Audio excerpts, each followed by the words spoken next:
새해에도 많은 분들이 기도하고 계십니다. 아침마다 무릎 꿇고 저녁마다 손 모으고 힘들 때마다 주님을 부르고 계시죠. 그런데 한 가지 여쭤보겠습니다. 여러분의 그 기도 하나님이 기뻐하고 계실까요? 이 질문 앞에서 선뜻 네라고 대답하기 어려우신 분들이 계실 겁니다. 기도는 하는데 응답이 없으니까요. 기도는 하는데 마음이 답답하니까요. 기도는 하는데 뭔가 허전하니까요. 그래서 이런 생각이 드시는 겁니다. 혹시 내가 기도를 잘못하고 있는 건가? 하나님이 원하시는 기도가 따로 있는 건가? 맞습니다. 있습니다. 하나님이 진정 기뻐하시는 기도의 방법이 따로 있습니다. 성경에 분명하게 나와 있습니다. 그런데 많은 분들이 이것을 모르고 그냥 기도하십니다. 열심히는 하시는데 방향이 빗나가 있는 겁니다. 새해부터는 달라지셔야 합니다. 올해도 작년과 똑같이 기도하시면 결과도 똑같을 수밖에 없습니다. 새해부터는 꼭 이렇게 기도하세요. 주님이 원하시는 진짜 기도, 하나님이 기뻐 받으시는 5가지 기도의 방법. 이 5가지만 알면 여러분의 기도가 완전히 달라질 것입니다. 막혔던 기도가 뚫리고 멀었던 하나님이 가까워지고 응답의 문이 열리기 시작할 것입니다. 지금부터 하나씩 나누어 보겠습니다. 첫 번째, 마음을 여는 기도. 첫 번째로 나눌 기도는 마음을 여는 기도입니다. 많은 분들이 기도할 때 무엇을 말할지부터 생각하십니다. 어떤 단어를 써야 할지, 어떤 표현이 더 신앙적으로 들릴지 고민하시죠. 그래서 기도가 어려워지는 겁니다. 하나님 앞에 서면 할 말이 없어지고 같은 말만 반복하게 되고 나중에는 기도 자체가 부담이 되어버립니다. 그런데 하나님이 원하시는 것은 그런 것이 아닙니다. 시편 51편 17절 말씀을 보세요. 하나님이 구하시는 제사는 상한 심령이라 하나님이여 상하고 통회하는 마음을 주께서 멸시하지 아니하시리이다. 하나님이 구하시는 것이 무엇입니까? 유창한 기도문입니까? 아닙니다. 아름다운 표현입니까? 아닙니다. 하나님이 찾으시는 것은 상한 심령입니다. 통회하는 마음입니다. 꾸미지 않은 진심 있는 그대로의 마음, 솔직한 고백. 이것이 하나님 앞에 드리는 참된 제사입니다. 다윗을 생각해 보세요. 그는 이스라엘의 왕이었습니다. 권력도 있었고, 재물도 있었고, 명예도 있었습니다. 기도를 잘할 수 있는 모든 조건을 갖추고 있었죠. 하지만 그가 밧세바와의 죄를 범했을 때 그 모든 것이 아무 소용이 없었습니다. 화려한 왕궁도, 수많은 신하들도, 넘치는 재물도 그의 죄를 가려주지 못했습니다. 그때 다윗이 어떻게 했습니까? 변명하지 않았습니다. 핑계대지 않았습니다. 자신의 죄를 있는 그대로 고백했습니다. 내가 주께만 범죄하여 주의 목전에 악을 행하였사오니. 이것이 마음을 여는 기도입니다. 하나님 앞에서 자신을 꾸미려 하지 않고 있는 그대로 내어놓는 것. 여러분, 기도할 때 잘 보이려고 하지 마세요. 하나님은 이미 다 알고 계십니다. 여러분의 연약함도, 실패도, 두려움도 다 알고 계십니다. 그러니 숨기려 하지 마시고 그냥 솔직하게 말씀드리세요. 하나님, 저는 연약합니다. 하나님, 저는 두렵습니다. 하나님, 저는 지쳤습니다. 이렇게 솔직하게 마음을 열 때 하나님은 그 기도를 절대로 멸시하지 않으신다고 약속하셨습니다. 한 자매님이 계셨습니다. 교회에서는 늘 웃는 얼굴로 섬기시는 분이었습니다. 새벽 기도도 빠지지 않고 봉사도 열심히 하고 헌금도 성실히 드리는 모범적인 성도였죠. 그런데 그 자매님이 어느 날 상담을 요청해 오셨습니다. 만나 뵙자마자 눈물을 쏟으시더군요. 목사님, 저 사실 기도할 때마다 너무 힘들어요. 왜요? 무슨 일이신데요? 기도하면 할수록 제가 위선자 같아요.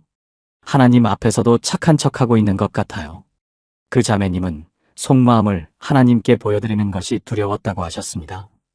진짜 마음을 말하면 하나님이 실망하실 것 같아서 늘 좋은 말, 감사한 말만 하려고 애쓰셨던 거죠.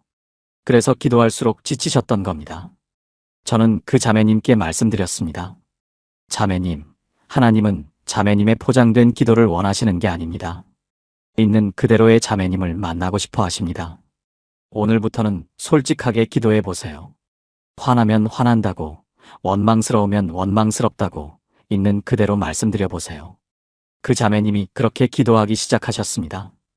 처음에는 어색하고 죄책감도 드셨다고 합니다. 그런데 놀라운 일이 일어났습니다. 기도가 끝나고 나면 마음이 한결 가벼워지기 시작한 겁니다. 숨기고 있던 짐을 내려놓으니 비로소 하나님의 위로가 마음에 닿기 시작한 거죠. 여러분도 그렇게 해보세요. 새해부터는 꾸미지 않는 기도를 해보세요. 진짜 마음을 여는 기도를 해보세요. 그때 비로소 하나님이 여러분의 기도를 기뻐 받으실 것입니다. 두 번째, 감사로 시작하는 기도. 두 번째로 나눌 기도는 감사로 시작하는 기도입니다. 많은 분들이 기도할 때 요청부터 하십니다. 하나님, 이것 주세요. 하나님, 저것 해주세요. 하나님, 이 문제 해결해 주세요. 물론 하나님께 구하는 것은 잘못이 아닙니다. 성경에도 구하라고 말씀하셨습니다. 그런데 문제는 순서입니다. 요청부터 하면 기도가 마치 하나님께 드리는 주문서처럼 되어버립니다. 하나님을 만나는 것이 아니라 하나님을 이용하는 것처럼 되어버리지요. 빌립보서 4장 6절 말씀을 보세요. 아무것도 염려하지 말고 다만 모든 일에 기도와 간구로 너희 구할 것을 감사함으로 하나님께 아뢰라. 이 말씀을 자세히 보시면 구하는 것을 감사함으로 아뢰라고 하셨습니다. 구하기 전에 먼저 감사하라는 것입니다. 왜 그럴까요? 감사는 우리의 시선을 바꾸어 주기 때문입니다. 문제만 보던 눈이 은혜를 보기 시작합니다. 없는 것만 보던 마음이 있는 것을 보기 시작합니다. 그때 비로소 우리의 기도가 하나님 중심으로 바뀌는 겁니다. 시편 100편 4절에도 이렇게 기록되어 있습니다. 감사함으로 그의 문에 들어가며 찬송함으로 그의 궁정에 들어가서 그에게 감사하며 그의 이름을 송축할지어다.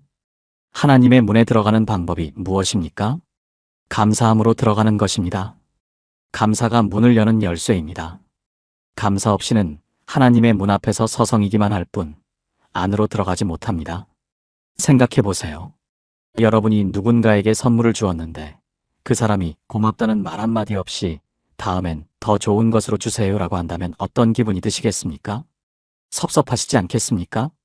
하나님도 마찬가지이십니다. 물론 하나님은 인간처럼 섭섭해하시는 분은 아닙니다. 하지만 감사하는 마음을 기뻐 받으시는 분이십니다. 예수님께서 10명의 나병 환자를 고쳐주셨을 때를 기억하시지요? 10명 모두 깨끗함을 받았습니다. 그런데 돌아와서 감사드린 사람은 단 한 명뿐이었습니다. 예수님이 뭐라고 하셨습니까? 10사람이 다 깨끗함을 받지 아니하였느냐? 그 9은 어디 있느냐? 예수님도 감사를 기대하셨던 겁니다. 감사하는 한 사람을 특별하게 보셨던 겁니다. 여러분, 기도할 때 요청부터 하지 마세요. 먼저 감사를 드리세요. 하나님, 오늘도 숨쉬게 해주셔서 감사합니다. 하나님, 걸을 수 있게 해주셔서 감사합니다. 하나님, 가족이 있어서 감사합니다. 이렇게 감사를 드리다 보면 놀라운 일이 일어납니다. 마음이 바뀝니다. 원망하던 마음이 감사하는 마음으로 바뀌고 부족하다고 생각했던 것들이 충분하다고 느껴지기 시작합니다. 그리고 무엇보다 하나님이 가까이 느껴집니다. 감사는 하나님의 임재를 경험하게 하는 통로입니다. 어떤 분은 이렇게 말씀하실지도 모릅니다. 목사님, 저는 감사할 게 없어요. 너무 힘들어서 감사가 안 나와요. 그 마음 충분히 이해합니다. 정말 힘든 상황에서 감사하기란 쉽지 않지요. 그런데 감사는 감정이 아니라 선택입니다. 감사한 느낌이 들어서 감사하는 것이 아니라 감사하기로 선택하는 것입니다. 바울 사도를 보세요. 그는 감옥에 갇혀 있었습니다. 언제 처형당할지 모르는 상황이었습니다. 그런데 그가 뭐라고 했습니까? 항상 기뻐하라 쉬지 말고 기도하라 범사에 감사하라 이것이 그리스도 예수 안에서 너희를 향하신 하나님의 뜻이니라. 감옥에서 감사하라고 말한 겁니다. 죽음 앞에서 기뻐하라고 말한 겁니다. 이것이 가능한 이유는 감사가 상황에 달려있지 않기 때문입니다. 상황이 좋아서 감사하는 것이 아니라 하나님이 계시기 때문에 감사하는 것입니다. 한 권사님이 계셨습니다. 남편을 암으로 잃으시고 몇 년간 힘든 시간을 보내셨습니다. 기도도 잘 안 되고 교회 나오는 것도 힘드셨다고 합니다. 그런데 어느 날 새벽에 눈을 떴는데 창밖으로 햇살이 들어오더랍니다. 그 순간 이런 생각이 드셨대요. 아, 하나님이 오늘도 해를 떠오르게 하셨구나. 그래서 그 자리에서 작은 감사를 드렸습니다. 하나님, 오늘 아침 햇살 주셔서 감사합니다. 그게 시작이었습니다. 그 다음 날은 숨 쉴 수 있어서 감사합니다. 그 다음 날은 밥 먹을 수 있어서 감사합니다. 작은 감사가 쌓이기 시작하니까 마음이 조금씩 열리기 시작하셨대요. 그리고 기도가 다시 살아났습니다. 새해부터는 이렇게 해보세요. 기도를 시작할 때 먼저 3가지만 감사하고 시작해보세요. 아무리 작은 것이라도 좋습니다. 그 감사가 여러분의 기도를 바꿀 것입니다. 하나님이 기뻐 받으시는 기도로 바꿀 것입니다. 3번째, 말씀을 붙잡는 기도. 3번째로 나눌 기도는 말씀을 붙잡는 기도입니다. 많은 분들이 기도할 때 자기 생각으로 기도하십니다. 자기 원하는 것, 자기 바라는 것, 자기 계획대로 되게 해달라고 기도하시죠. 물론 그것도 기도입니다. 그런데 더 강력한 기도가 있습니다. 하나님의 말씀을 붙잡고 기도하는 것입니다. 요한일서 5장 14절에서 15절 말씀을 보세요. 그를 향하여 우리가 가진 바 담대함이 이것이니 그의 뜻대로 무엇을 구하면 들으심이라. 우리가 무엇이든지 구하는 바를 들으시는 줄을 안즉 우리가 그에게 구한 그것을 얻은 줄을 또한 아느니라. 이 말씀에서 핵심이 무엇입니까? 그의 뜻대로 구하면 들으신다는 것입니다. 내 뜻대로 구하면 들으실 수도 있고 안 들으실 수도 있습니다. 그런데 하나님의 뜻대로 구하면 반드시 들으십니다. 그러면 하나님의 뜻이 무엇인지 어떻게 알 수 있습니까? 그것이 바로 말씀입니다. 성경 말씀이 하나님의 뜻입니다. 말씀을 붙잡고 기도하면 그것은 곧 하나님의 뜻대로 기도하는 것입니다. 그러니 응답받을 수밖에 없는 겁니다. 예를 들어보겠습니다. 여러분이 자녀를 위해 기도하신다고 합시다.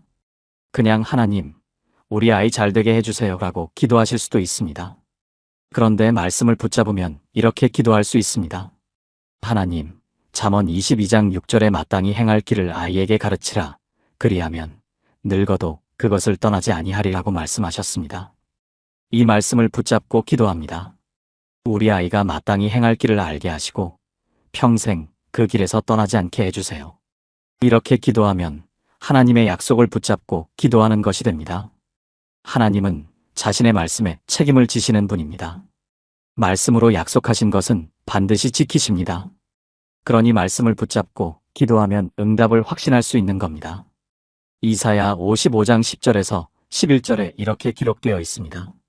비와 눈이 하늘로부터 내려서 그리로 되돌아가지 아니하고 땅을 적셔서 소출이 나게 하며 싹이 나게 하여 파종하는 자에게는 종자를 주며 먹는 자에게는 양식을 줌과 같이 내 입에서 나가는 말도 이와 같이 헛되이 내게로 되돌아오지 아니하고 나의 기뻐하는 뜻을 이루며 내가 보낸 일에 형통함이니라.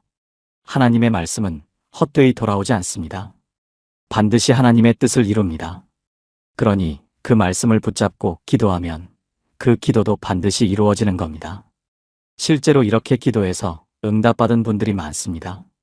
한 집사님이 계셨습니다. 사업이 어려워져서 큰 빚을 지게 되셨습니다. 처음에는 하나님, 빚 갚게 해주세요 라고만 기도하셨습니다. 그런데 몇 달이 지나도 상황이 나아지지 않았습니다. 그러던 중 말씀 묵상을 하다가 빌립보서 4장 19절을 만나셨습니다. 나의 하나님이 그리스도 예수 안에서 영광 가운데 그 풍성한 대로 너희 모든 쓸 것을 채우시리라. 그 집사님은 이 말씀을 붙잡기 시작하셨습니다. 하나님, 당신의 풍성함으로 저의 모든 쓸 것을 채우시겠다고 약속하셨습니다. 이 말씀을 붙잡고 기도합니다. 저의 빚을 갚을 수 있는 길을 열어주세요. 신기하게도 그때부터 길이 보이기 시작했습니다. 정리할 수 있는 것들이 정리되고 새로운 기회가 열리고 조금씩 빚을 갚아나갈 수 있게 되었습니다. 물론 하루아침에 다 해결된 것은 아닙니다. 그런데 그 집사님이 이렇게 말씀하셨습니다. 목사님, 예전에는 막막하기만 했는데 이제는 하나님이 하시는 줄 믿어져요. 말씀을 붙잡으니까 마음이 달라졌어요. 이것이 말씀을 붙잡는 기도의 능력입니다. 상황이 바뀌기 전에 먼저 마음이 바뀝니다. 믿음이 생깁니다. 확신이 생깁니다. 그리고 그 믿음대로 응답이 오기 시작합니다. 여러분, 새해부터는 이렇게 해보세요. 기도하기 전에 먼저 성경을 펴세요. 여러분의 상황에 맞는 말씀을 찾으세요. 그리고 그 말씀을 붙잡고 기도하세요. 하나님, 이 말씀대로 해주세요. 하나님, 이 약속을 믿습니다. 하나님, 당신의 말씀에 따라 기도합니다. 이렇게 기도하면 여러분의 기도가 하나님의 뜻과 일치하게 됩니다. 그때 놀라운 응답이 시작될 것입니다. 네 번째, 지속하는 기도. 네 번째로 나눌 기도는 지속하는 기도입니다. 많은 분들이 기도하다가 포기하십니다. 며칠 기도했는데 응답이 없으면 안 되나 보다 하고 그만두십니다. 몇 주 기도했는데 변화가 없으면 하나님이 안 들으시나 보다 하고 낙심하십니다. 그런데 성경은 다른 이야기를 합니다. 예수님이 직접 비유를 들어 말씀해 주셨습니다. 누가복음 18장 1절을 보세요. 항상 기도하고 낙심하지 말아야 할 것을 그들에게 비유로 말씀하시니라. 예수님이 왜 이 비유를 말씀하셨을까요? 제자들이 쉽게 낙심했기 때문입니다. 기도해도 응답이 없으면 포기하려 했기 때문입니다. 그래서 예수님이 분명하게 말씀하신 겁니다. 항상 기도하고 낙심하지 말아야 한다. 이어서 나오는 비유가 바로 불의한 재판장과 과부의 이야기입니다. 한 과부가 재판장에게 억울한 일을 호소했습니다. 그런데 그 재판장은 하나님도 두려워하지 않고 사람도 존중하지 않는 불의한 사람이었습니다. 처음에는 과부의 요청을 거절했습니다. 그런데 과부가 포기하지 않았습니다. 계속 찾아갔습니다. 계속 호소했습니다. 결국 어떻게 되었습니까? 그 불의한 재판장도 과부의 끈질긴 요청에 응답해 주었습니다. 예수님이 이 비유 끝에 뭐라고 하셨는지 아십니까? 하물며 하나님께서 그 밤낮 부르짖는 택하신 자들의 원한을 풀어주지 아니하시겠느냐? 불의한 재판장도 끈질긴 요청에 응답했는데 사랑과 공의의 하나님이 어찌 응답하지 않으시겠습니까? 그러니 포기하지 말라는 것입니다. 많은 분들이 기도 응답이 늦어지면 의심하기 시작합니다. 하나님이 내 기도를 듣고 계시기는 한 걸까? 혹시 내가 잘못해서 응답을 안 해주시는 건 아닐까? 다른 사람은 응답받는데 왜 나만 안 되는 걸까? 이런 생각이 들기 시작하면 기도가 흔들립니다. 믿음이 흔들립니다. 그래서 결국 포기하게 되는 거죠. 그런데 하나님의 응답에는 때가 있습니다. 우리가 원하는 때와 하나님의 때는 다릅니다. 전도서 3장 11절에 이렇게 기록되어 있습니다. 하나님이 모든 것을 지으시되 때를 따라 아름답게 하셨고 하나님은 때를 따라 아름답게 하시는 분입니다. 지금 당장 응답하지 않으시는 것은 거절이 아닙니다. 더 아름다운 때를 기다리고 계신 것입니다. 조지 뮬러라는 사람이 있었습니다. 19세기 영국에서 고아원을 운영했던 위대한 믿음의 사람입니다.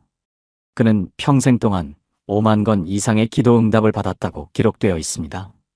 그런데 그의 기도 중에 무려 52년 동안 응답받지 못한 기도가 있었습니다. 그의 친구 두 사람의 구원을 위해 기도한 것이었습니다. 52년입니다. 보통 사람 같으면 1년만 지나도 포기했을 겁니다. 그런데 뮬러는 포기하지 않았습니다. 매일 그 두 친구를 위해 기도했습니다. 결과가 어떻게 되었는지 아십니까?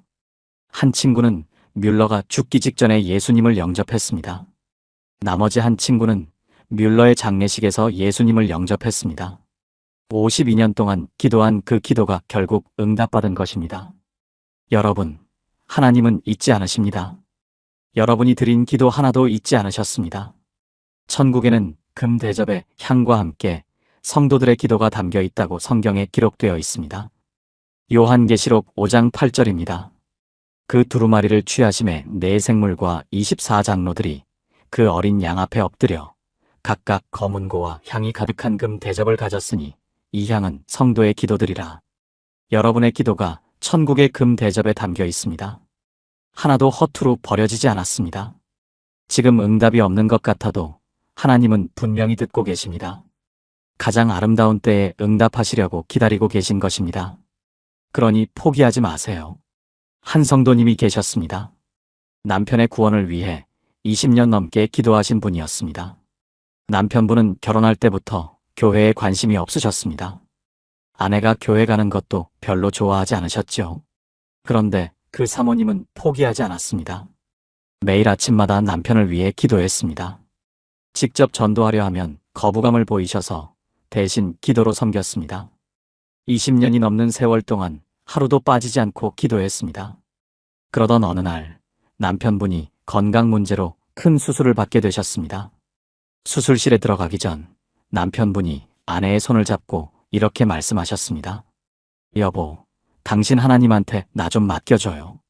수술은 성공적으로 끝났습니다. 그리고 회복한 후 남편분이 스스로 교회에 가겠다고 하셨습니다. 20년 동안의 기도가 응답받은 순간이었습니다. 그 성도님이 나중에 이렇게 말씀하셨습니다.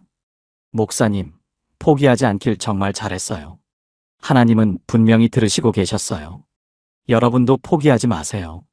지금 기도하고 계신 그 기도, 하나님은 분명히 듣고 계십니다. 때가 되면 반드시 응답하실 것입니다. 새해부터는 이렇게 다짐하세요. 응답이 올 때까지 기도하겠습니다. 낙심하지 않겠습니다. 포기하지 않겠습니다. 이것이 하나님이 기뻐하시는 지속하는 기도입니다.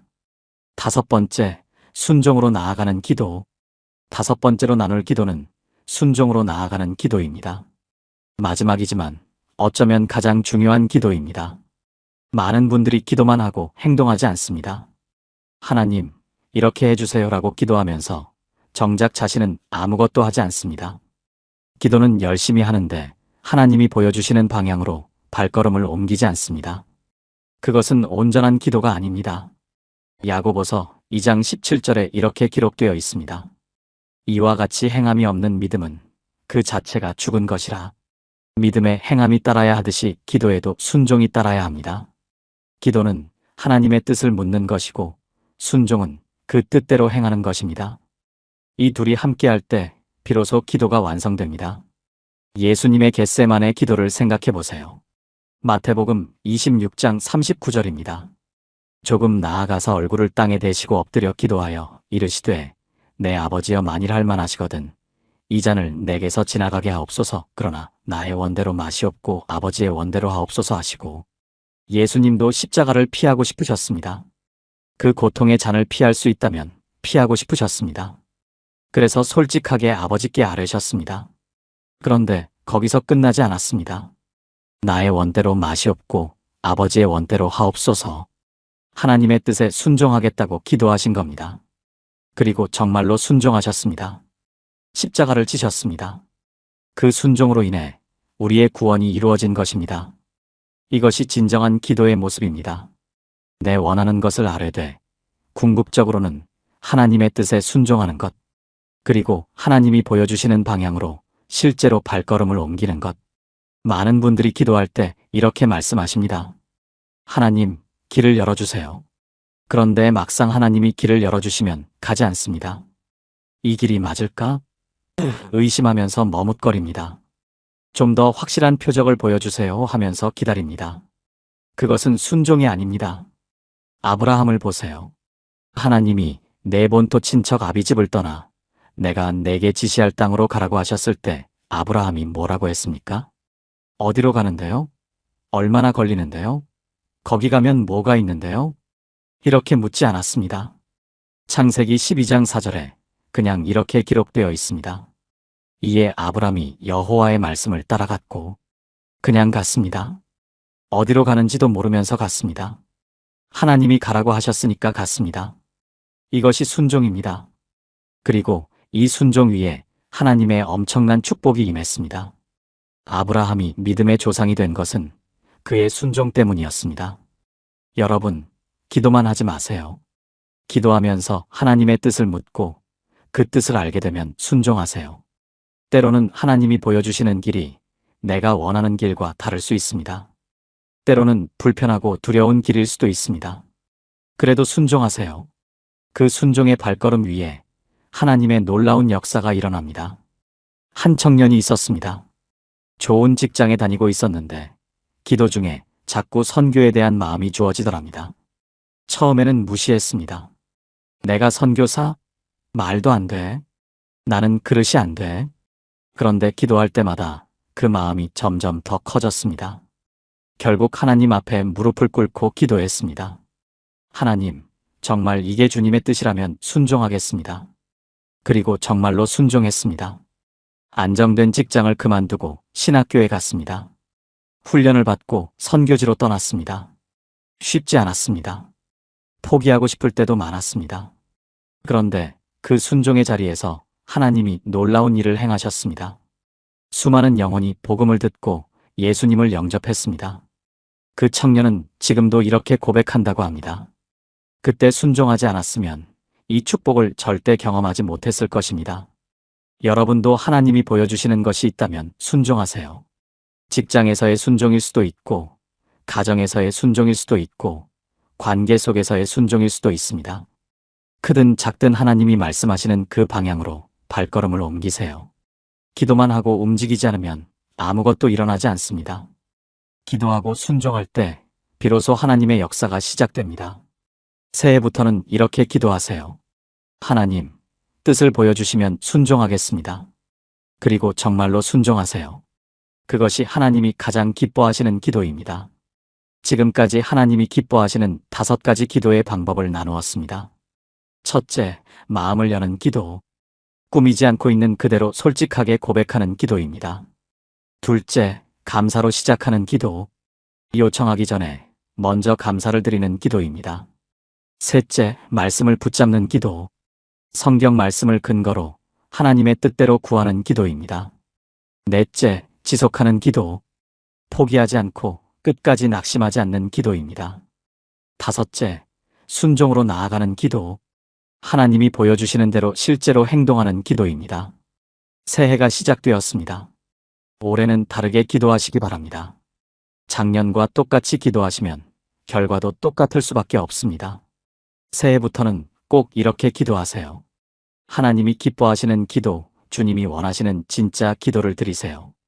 그때 여러분의 기도가 달라지고 여러분의 삶이 달라질 것입니다. 막혔던 기도가 뚫리고 멀었던 하나님이 가까워지고 응답의 문이 열리기 시작할 것입니다. 새해에도 많은 분들이 기도하고 계십니다. 아침마다 무릎 꿇고 저녁마다 손 모으고 힘들 때마다 주님을 부르고 계시죠. 그런데 한 가지 여쭤보겠습니다. 여러분의 그 기도 하나님이 기뻐하고 계실까요? 이 질문 앞에서 선뜻 네라고 대답하기 어려우신 분들이 계실 겁니다. 기도는 하는데 응답이 없으니까요. 기도는 하는데 마음이 답답하니까요. 기도는 하는데 뭔가 허전하니까요. 그래서 이런 생각이 드시는 겁니다. 혹시 내가 기도를 잘못하고 있는 건가? 하나님이 원하시는 기도가 따로 있는 건가? 맞습니다. 믿습니다. 하나님이 진정 기뻐하시는 기도의 방법이 따로 있습니다. 성경에 분명하게 나와 있습니다. 그런데 많은 분들이 이것을 모르고 그냥 기도하십니다. 열심히는 하시는데 방향이 빗나가 있는 겁니다. 새해부터는 달라지셔야 합니다. 올해도 작년과 똑같이 기도하시면 결과도 똑같을 수밖에 없습니다. 새해부터는 꼭 이렇게 기도하세요. 주님이 원하시는 진짜 기도, 하나님이 기뻐 받으시는 5가지 기도의 방법. 이 5가지만 알면 여러분의 기도가 완전히 달라질 것입니다. 막혔던 기도가 뚫리고 멀었던 하나님이 가까워지고 응답의 문이 열리기 시작할 것입니다. 지금부터 하나씩 나누어 보겠습니다. 첫 번째, 마음을 여는 기도. 첫 번째로 나눌 기도는 마음을 여는 기도입니다. 많은 분들이 기도할 때 무엇을 말할지부터 생각하십니다. 어떤 단어를 써야 할지, 어떤 표현이 더 신앙적으로 들릴지 고민하시죠. 그래서 기도가 어려워지는 겁니다. 하나님 앞에 서면 할 말이 없어지고 같은 말만 반복하게 되고 나중에는 기도 자체가 부담이 되어버립니다. 그런데 하나님이 원하시는 것은 그런 것이 아닙니다. 시편 51편 17절 말씀을 보세요. 하나님이 구하시는 제사는 상한 심령이라 하나님이여 상하고 통회하는 마음을 주께서 멸시하지 아니하시리이다. 하나님이 구하시는 것이 무엇입니까? 유창한 기도문입니까? 아닙니다. 아름다운 표현입니까? 아닙니다. 하나님이 찾으시는 것은 상한 심령입니다. 통회하는 마음입니다. 꾸미지 않은 진심 있는 그대로의 마음, 솔직한 고백. 이것이 하나님 앞에 드리는 참된 제사입니다. 다윗을 생각해 보세요. 그는 이스라엘의 왕이었습니다. 권력도 있었고, 재물도 있었고, 명예도 있었습니다.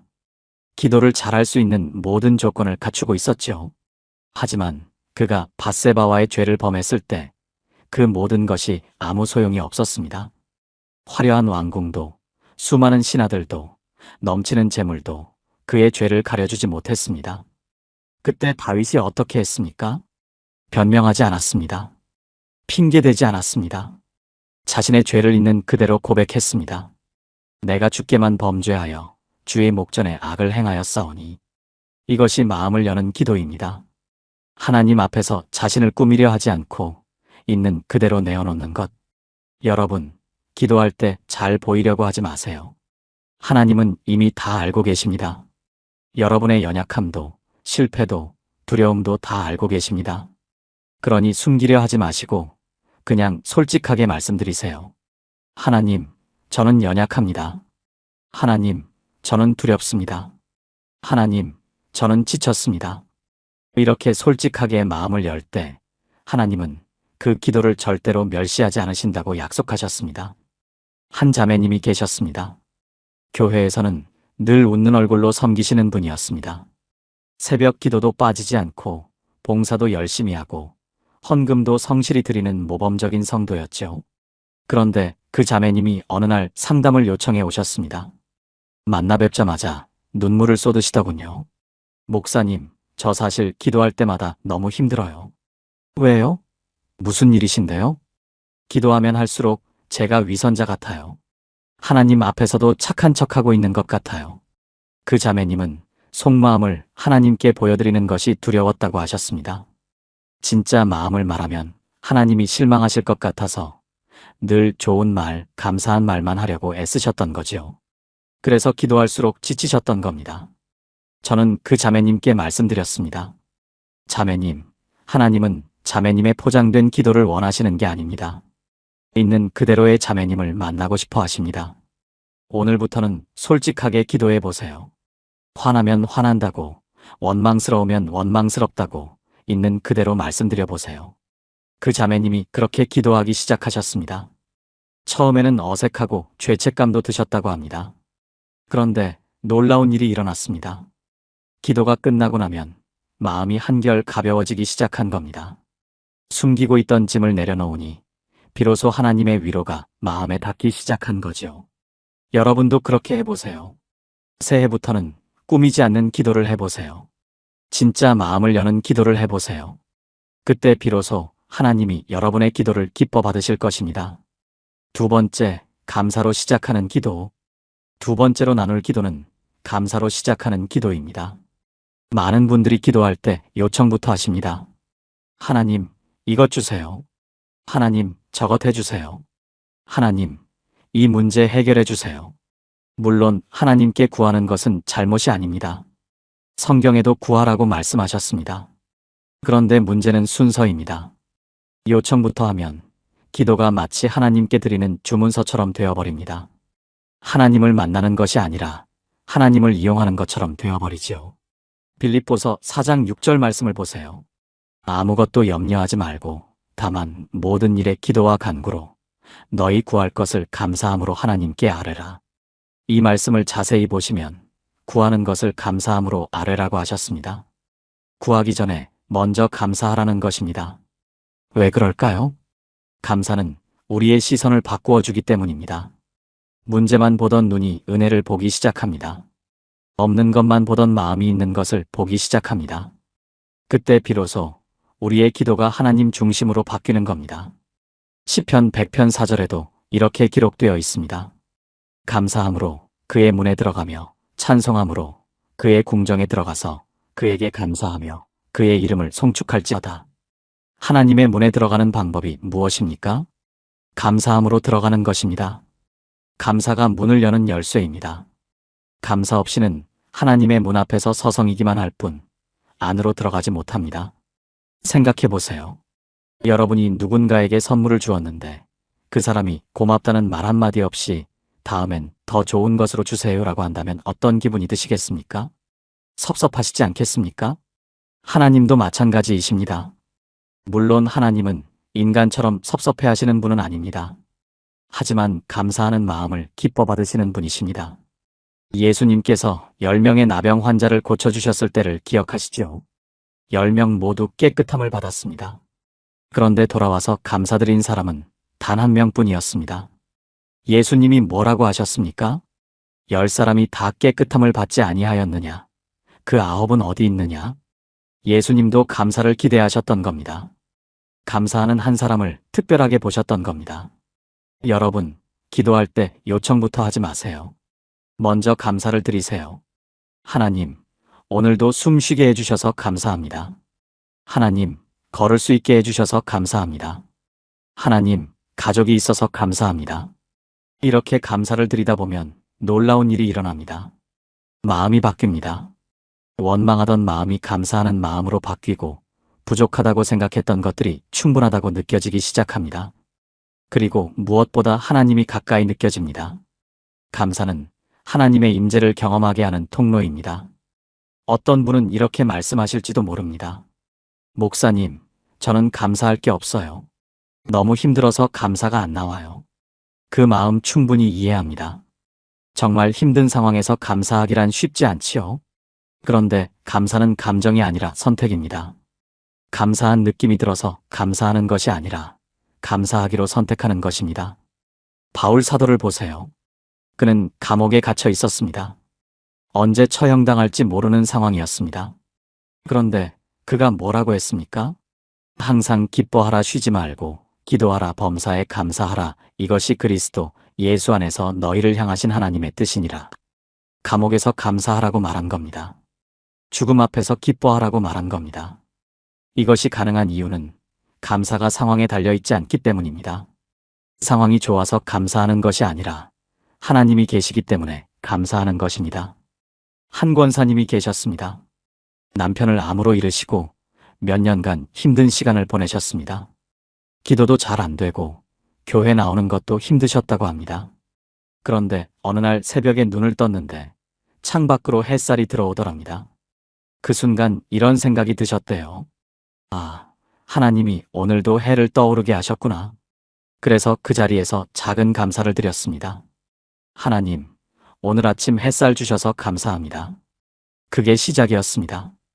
그 다음 날은 숨 쉴 수 있어서 감사합니다. 그 다음 날은 밥 먹을 수 있어서 감사합니다. 작은 감사가 쌓이기 시작하니까 마음이 조금씩 열리기 시작하셨대요. 그리고 기도가 다시 살아났습니다. 새해부터는 이렇게 해보세요. 기도를 시작할 때 먼저 3가지만 감사하고 시작해보세요. 아무리 작은 것이라도 좋습니다. 그 감사가 여러분의 기도를 바꿀 것입니다. 하나님이 기뻐 받으시는 기도로 바꿀 것입니다. 3번째, 말씀을 붙잡는 기도. 3번째로 나눌 기도는 말씀을 붙잡는 기도입니다. 많은 분들이 기도할 때 자기 생각으로 기도하십니다. 자기 원하는 것, 자기 바라는 것, 자기 계획대로 되게 해달라고 기도하시죠. 물론 그것도 기도입니다. 그런데 더 강력한 기도가 있습니다. 하나님의 말씀을 붙잡고 기도하는 것입니다. 요한일서 5장 14절에서 15절 말씀을 보세요. 그를 향하여 우리가 가진 바 담대함이 이것이니 그의 뜻대로 무엇을 구하면 들으심이라. 우리가 무엇이든지 구하는 바를 들으시는 줄을 안즉 우리가 그에게 구한 그것을 얻은 줄을 또한 아느니라. 이 말씀에서 핵심이 무엇입니까? 그의 뜻대로 구하면 들으신다는 것입니다. 내 뜻대로 구하면 들으실 수도 있고 안 들으실 수도 있습니다. 그런데 하나님의 뜻대로 구하면 반드시 들으십니다. 그러면 하나님의 뜻이 무엇인지 어떻게 알 수 있습니까? 그것이 바로 말씀입니다. 성경 말씀이 하나님의 뜻입니다. 말씀을 붙잡고 기도하면 그것은 곧 하나님의 뜻대로 기도하는 것입니다. 그러니 응답받을 수밖에 없는 겁니다. 예를 들어보겠습니다. 여러분이 자녀를 위해 기도하신다고 합시다. 그냥 하나님, 우리 아이 잘되게 해주세요 라고 기도하실 수도 있습니다. 그런데 말씀을 붙잡으면 이렇게 기도할 수 있습니다. 하나님, 잠언 22장 6절에 마땅히 행할 길을 아이에게 가르치라. 그리하면 늙어도 그것을 떠나지 아니하리라고 말씀하셨습니다. 이 말씀을 붙잡고 기도합니다. 우리 아이가 마땅히 행할 길을 알게 하시고 평생 그 길에서 떠나지 않게 해주세요. 이렇게 기도하면 하나님의 약속을 붙잡고 기도하는 것이 됩니다. 하나님은 자신의 말씀에 책임을 지시는 분입니다. 말씀으로 약속하신 것은 반드시 지키십니다. 그러니 말씀을 붙잡고 기도하면 응답을 확신할 수 있는 겁니다. 이사야 55장 10절에서 11절에 이렇게 기록되어 있습니다. 비와 눈이 하늘로부터 내려서 그리로 되돌아가지 아니하고 땅을 적셔서 소출이 나게 하며 싹이 나게 하여 파종하는 자에게는 종자를 주며 먹는 자에게는 양식을 줌과 같이 내 입에서 나가는 말도 이와 같이 헛되이 내게로 되돌아오지 아니하고 나의 기뻐하는 뜻을 이루며 내가 보낸 일에 형통함이니라. 하나님의 말씀은 헛되이 돌아오지 않습니다. 반드시 하나님의 뜻을 이룹니다. 그러니 그 말씀을 붙잡고 기도하면 그 기도도 반드시 이루어지는 겁니다. 실제로 이렇게 기도해서 응답받은 분들이 많습니다. 한 집사님이 계셨습니다. 사업이 어려워져서 큰 빚을 지게 되셨습니다. 처음에는 하나님, 빚 갚게 해주세요 라고만 기도하셨습니다. 그런데 몇 달이 지나도 상황이 나아지지 않았습니다.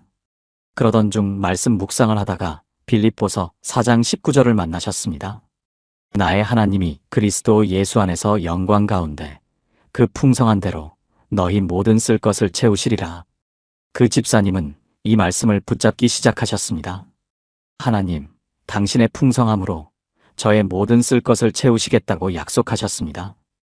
이 말씀을 붙잡고 기도합니다. 저의 빚을 갚을 수 있는 길을 열어주세요.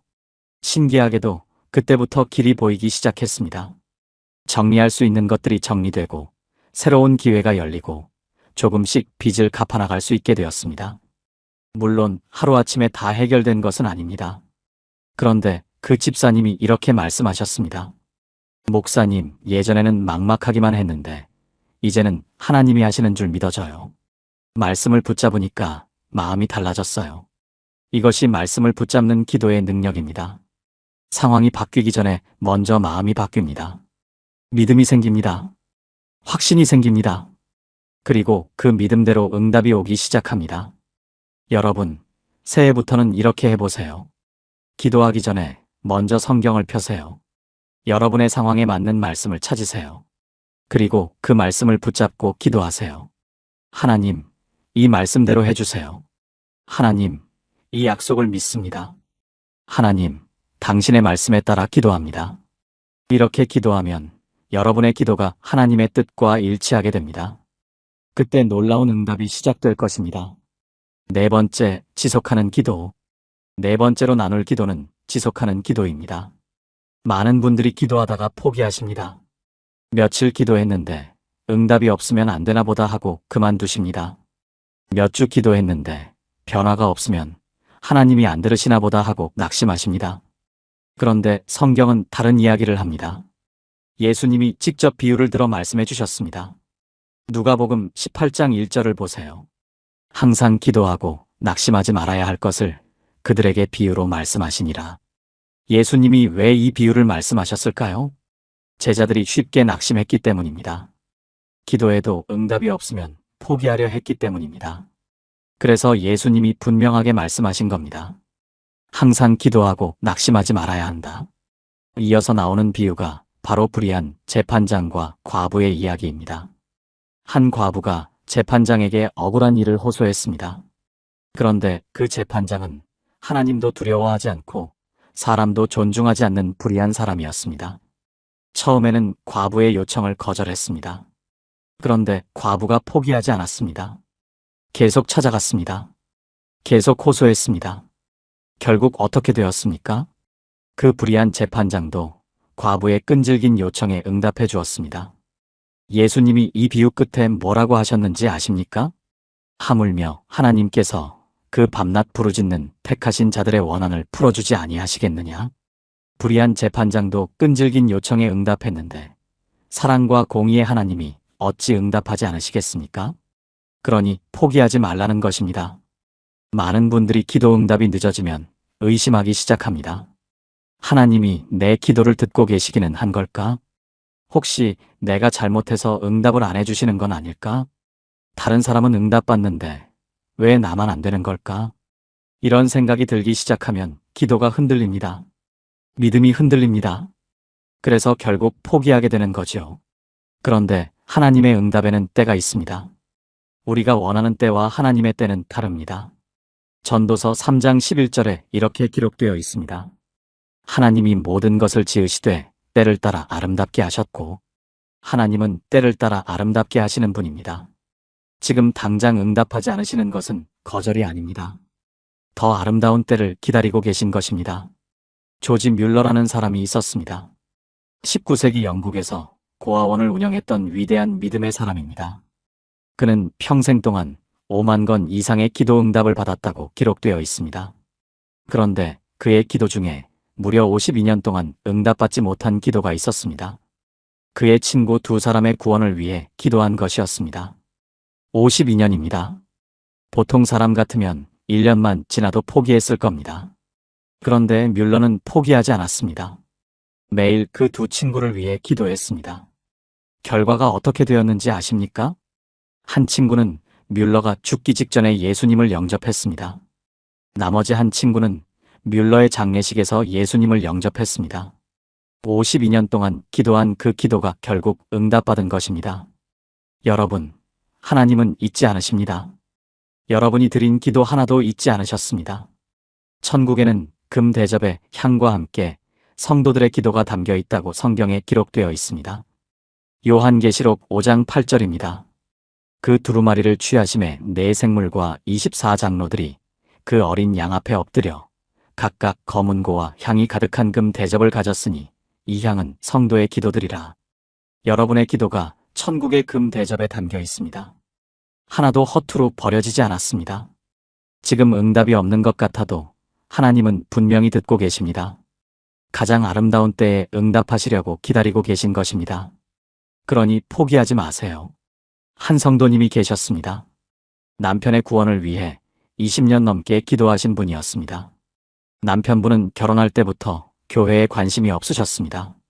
아내가 교회 가는 것도 별로 좋아하지 않으셨죠. 그런데 그 사모님은 포기하지 않았습니다. 매일 아침마다 남편을 위해 기도했습니다. 직접 전도하려 하면 거부감을 보이셔서 대신 기도로 섬겼습니다. 20년이 넘는 세월 동안 하루도 빠지지 않고 기도했습니다. 그러던 어느 날 남편분이 건강 문제로 큰 수술을 받게 되셨습니다. 수술실에 들어가기 전 남편분이 아내의 손을 잡고 이렇게 말씀하셨습니다. 여보, 당신 하나님한테 나 좀 맡겨줘요. 수술은 성공적으로 끝났습니다. 그리고 회복한 후 남편분이 스스로 교회에 가겠다고 하셨습니다. 20년 동안의 기도가 응답받은 순간이었습니다. 그 성도님이 나중에 이렇게 말씀하셨습니다. 목사님, 포기하지 않길 정말 잘했어요. 하나님은 분명히 들으시고 계셨어요. 여러분도 포기하지 마세요. 지금 기도하고 계신 그 기도, 하나님은 분명히 듣고 계십니다. 때가 되면 반드시 응답하실 것입니다. 새해부터는 이렇게 다짐하세요. 응답이 올 때까지 기도하겠습니다. 낙심하지 않겠습니다. 포기하지 않겠습니다. 이것이 하나님이 기뻐하시는 지속하는 기도입니다. 5번째, 순종으로 나아가는 기도. 5번째로 나눌 기도는 순종으로 나아가는 기도입니다.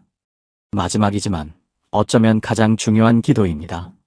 많은 분들이 기도만 하고 행동하지 않습니다. 하나님, 이렇게 해주세요라고 기도하면서 정작 자신은 아무것도 하지 않습니다. 기도는 열심히 하는데 하나님이 보여주시는 방향으로 발걸음을 옮기지 않습니다. 그것은 온전한 기도가 아닙니다. 야고보서 2장 17절에 이렇게 기록되어 있습니다. 이와 같이 행함이 없는 믿음은 그 자체가 죽은 것이라. 믿음에 행함이 따라야 하듯이 기도에도 순종이 따라야 합니다. 기도는 하나님의 뜻을 묻는 것이고 순종은 그 뜻대로 행하는 것입니다. 이 둘이 함께할 때 비로소 기도가 완성됩니다. 예수님의 겟세마네 기도를 생각해 보세요. 마태복음 26장 39절입니다. 조금 나아가서 얼굴을 땅에 대시고 엎드려 기도하여 이르시되 내 아버지여 만일 할 만하시거든 이 잔을 내게서 지나가게 하옵소서. 그러나 나의 원대로 마시옵고 아버지의 원대로 하옵소서 하시고. 예수님도 십자가를 피하고 싶으셨습니다. 그 고통의 잔을 피할 수 있다면 피하고 싶으셨습니다. 그래서 솔직하게 아버지께 아뢰셨습니다. 그런데 거기서 끝나지 않았습니다. 나의 원대로 마시옵고 아버지의 원대로 하옵소서. 하나님의 뜻에 순종하겠다고 기도하신 겁니다. 그리고 정말로 순종하셨습니다. 십자가를 지셨습니다. 그 순종으로 인해 우리의 구원이 이루어진 것입니다. 이것이 진정한 기도의 모습입니다. 내 원하는 것을 아뢰되 궁극적으로는 하나님의 뜻에 순종하는 것, 그리고 하나님이 보여주시는 방향으로 실제로 발걸음을 옮기는 것. 많은 분들이 기도할 때 이렇게 말씀하십니다. 하나님, 길을 열어주세요. 그런데 막상 하나님이 길을 열어주시면 가지 않습니다. 이 길이 맞을까? 의심하면서 머뭇거립니다. 좀 더 확실한 표적을 보여주세요 하면서 기다립니다. 그것은 순종이 아닙니다. 아브라함을 보세요. 하나님이 내 본토 친척 아비집을 떠나 내가 내게 지시할 땅으로 가라고 하셨을 때 아브라함이 뭐라고 했습니까? 어디로 가는데요? 얼마나 걸리는데요? 거기 가면 뭐가 있는데요? 이렇게 묻지 않았습니다. 창세기 12장 4절에 그냥 이렇게 기록되어 있습니다. 이에 아브람이 여호와의 말씀을 따라갔고 그냥 갔습니다. 어디로 가는지도 모르면서 갔습니다. 하나님이 가라고 하셨으니까 갔습니다. 이것이 순종입니다. 그리고 이 순종 위에 하나님의 엄청난 축복이 임했습니다. 아브라함이 믿음의 조상이 된 것은 그의 순종 때문이었습니다. 여러분, 기도만 하지 마세요. 기도하면서 하나님의 뜻을 묻고 그 뜻을 알게 되면 순종하세요. 때로는 하나님이 보여주시는 길이 내가 원하는 길과 다를 수 있습니다. 때로는 불편하고 두려운 길일 수도 있습니다. 그래도 순종하세요. 그 순종의 발걸음 위에 하나님의 놀라운 역사가 일어납니다. 한 청년이 있었습니다. 좋은 직장에 다니고 있었는데 기도 중에 자꾸 선교에 대한 마음이 주어지더랍니다. 처음에는 무시했습니다. 내가 선교사? 말도 안 돼. 나는 그릇이 안 돼. 그런데 기도할 때마다 그 마음이 점점 더 커졌습니다. 결국 하나님 앞에 무릎을 꿇고 기도했습니다. 하나님, 정말 이게 주님의 뜻이라면 순종하겠습니다. 그리고 정말로 순종했습니다. 안정된 직장을 그만두고 신학교에 갔습니다. 훈련을 받고 선교지로 떠났습니다. 쉽지 않았습니다. 포기하고 싶을 때도 많았습니다.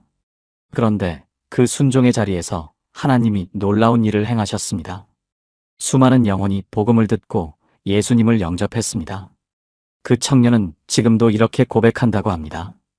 그때 순종하지 않았으면 이 축복을 절대 경험하지 못했을 것입니다.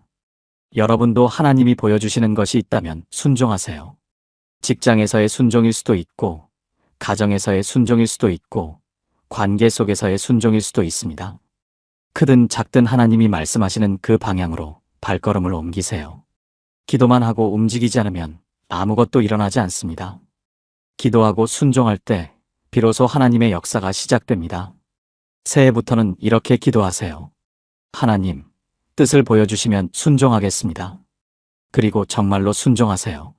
그것이 하나님이 가장 기뻐하시는 기도입니다. 지금까지 하나님이 기뻐하시는 5가지 기도의 방법을 나누었습니다. 첫째, 마음을 여는 기도.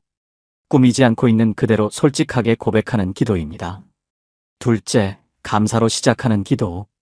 요청하기 전에 먼저 감사를 드리는 기도입니다. 셋째, 말씀을 붙잡는 기도.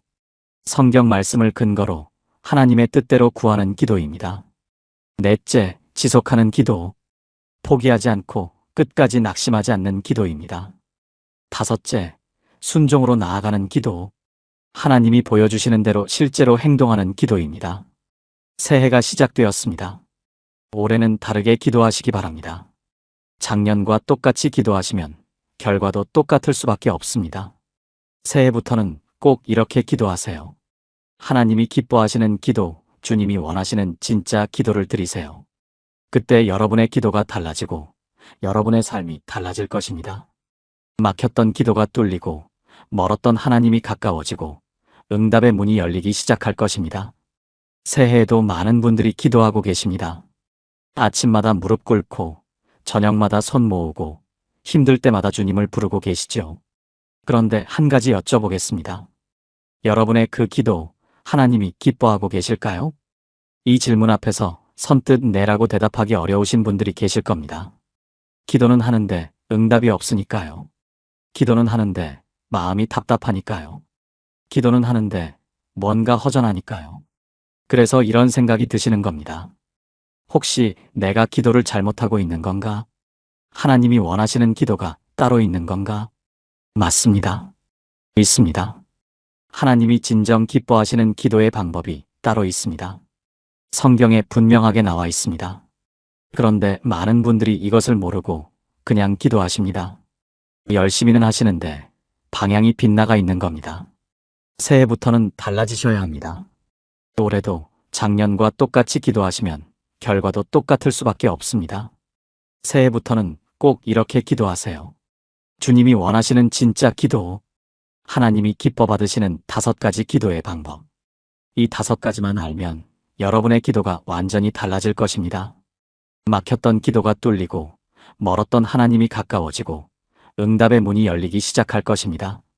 지금부터 하나씩 나누어 보겠습니다. 첫 번째, 마음을 여는 기도. 첫 번째로 나눌 기도는 마음을 여는 기도입니다. 많은 분들이 기도할 때 무엇을 말할지부터 생각하십니다. 어떤 단어를 써야 할지, 어떤 표현이 더 신앙적으로 들릴지 고민하시죠. 그래서 기도가 어려워지는 겁니다. 하나님 앞에 서면 할 말이 없어지고 같은 말만 반복하게 되고 나중에는 기도 자체가 부담이 되어 버립니다. 그런데 하나님이 원하시는 것은 그런 것이 아닙니다. 시편 51편 17절 말씀을 보세요. 하나님이 구하시는 제사는 상한 심령이라 하나님이여 상하고 통회하는 마음을 주께서 멸시하지 아니하시리이다. 하나님이 구하시는 것이 무엇입니까? 유창한 기도문입니까? 아닙니다. 아름다운 표현입니까? 아닙니다. 하나님이 찾으시는 것은 상한 심령입니다. 통회하는 마음입니다. 꾸미지 않은 진심 있는 그대로의 마음, 솔직한 고백. 이것이 하나님 앞에 드리는 참된 제사입니다. 다윗을 생각해 보세요. 그는 이스라엘의 왕이었습니다. 권력도 있었고, 재물도 있었고, 명예도 있었습니다. 기도를 잘할 수 있는 모든 조건을 갖추고 있었죠. 하지만 그가 밧세바와의 죄를 범했을 때 그 모든 것이 아무 소용이 없었습니다. 화려한 왕궁도, 수많은 신하들도, 넘치는 재물도 그의 죄를 가려주지 못했습니다. 그때 다윗이 어떻게 했습니까? 변명하지 않았습니다. 핑계대지 않았습니다. 자신의 죄를 있는 그대로 고백했습니다. 내가 주께만 범죄하여 주의 목전에 악을 행하였사오니. 이것이 마음을 여는 기도입니다. 하나님 앞에서 자신을 꾸미려 하지 않고 있는 그대로 내어놓는 것. 여러분, 기도할 때 잘 보이려고 하지 마세요. 하나님은 이미 다 알고 계십니다. 여러분의 연약함도, 실패도, 두려움도 다 알고 계십니다. 그러니 숨기려 하지 마시고 그냥 솔직하게 말씀드리세요. 하나님, 저는 연약합니다. 하나님, 저는 두렵습니다. 하나님, 저는 지쳤습니다. 이렇게 솔직하게 마음을 열 때 하나님은 그 기도를 절대로 멸시하지 않으신다고 약속하셨습니다. 한 자매님이 계셨습니다. 교회에서는 늘 웃는 얼굴로 섬기시는 분이었습니다. 새벽 기도도 빠지지 않고 봉사도 열심히 하고 헌금도 성실히 드리는 모범적인 성도였죠. 그런데 그 자매님이 어느 날 상담을 요청해 오셨습니다. 만나 뵙자마자 눈물을 쏟으시더군요. 목사님, 저 사실 기도할 때마다 너무 힘들어요. 왜요? 무슨 일이신데요? 기도하면 할수록 제가 위선자 같아요. 하나님 앞에서도 착한 척하고 있는 것 같아요. 그 자매님은 속마음을 하나님께 보여드리는 것이 두려웠다고 하셨습니다. 진짜 마음을 말하면 하나님이 실망하실 것 같아서 늘 좋은 말, 감사한 말만 하려고 애쓰셨던 거지요. 그래서 기도할수록 지치셨던 겁니다. 저는 그 자매님께 말씀드렸습니다. 자매님, 하나님은 자매님의 포장된 기도를 원하시는 게 아닙니다. 있는 그대로의 자매님을 만나고 싶어 하십니다. 오늘부터는 솔직하게 기도해 보세요. 화나면 화난다고, 원망스러우면 원망스럽다고 있는 그대로 말씀드려 보세요. 그 자매님이 그렇게 기도하기 시작하셨습니다. 처음에는 어색하고 죄책감도 드셨다고 합니다. 그런데 놀라운 일이 일어났습니다. 기도가 끝나고 나면 마음이 한결 가벼워지기 시작한 겁니다. 숨기고 있던 짐을 내려놓으니 비로소 하나님의 위로가 마음에 닿기 시작한 거지요. 여러분도 그렇게 해보세요.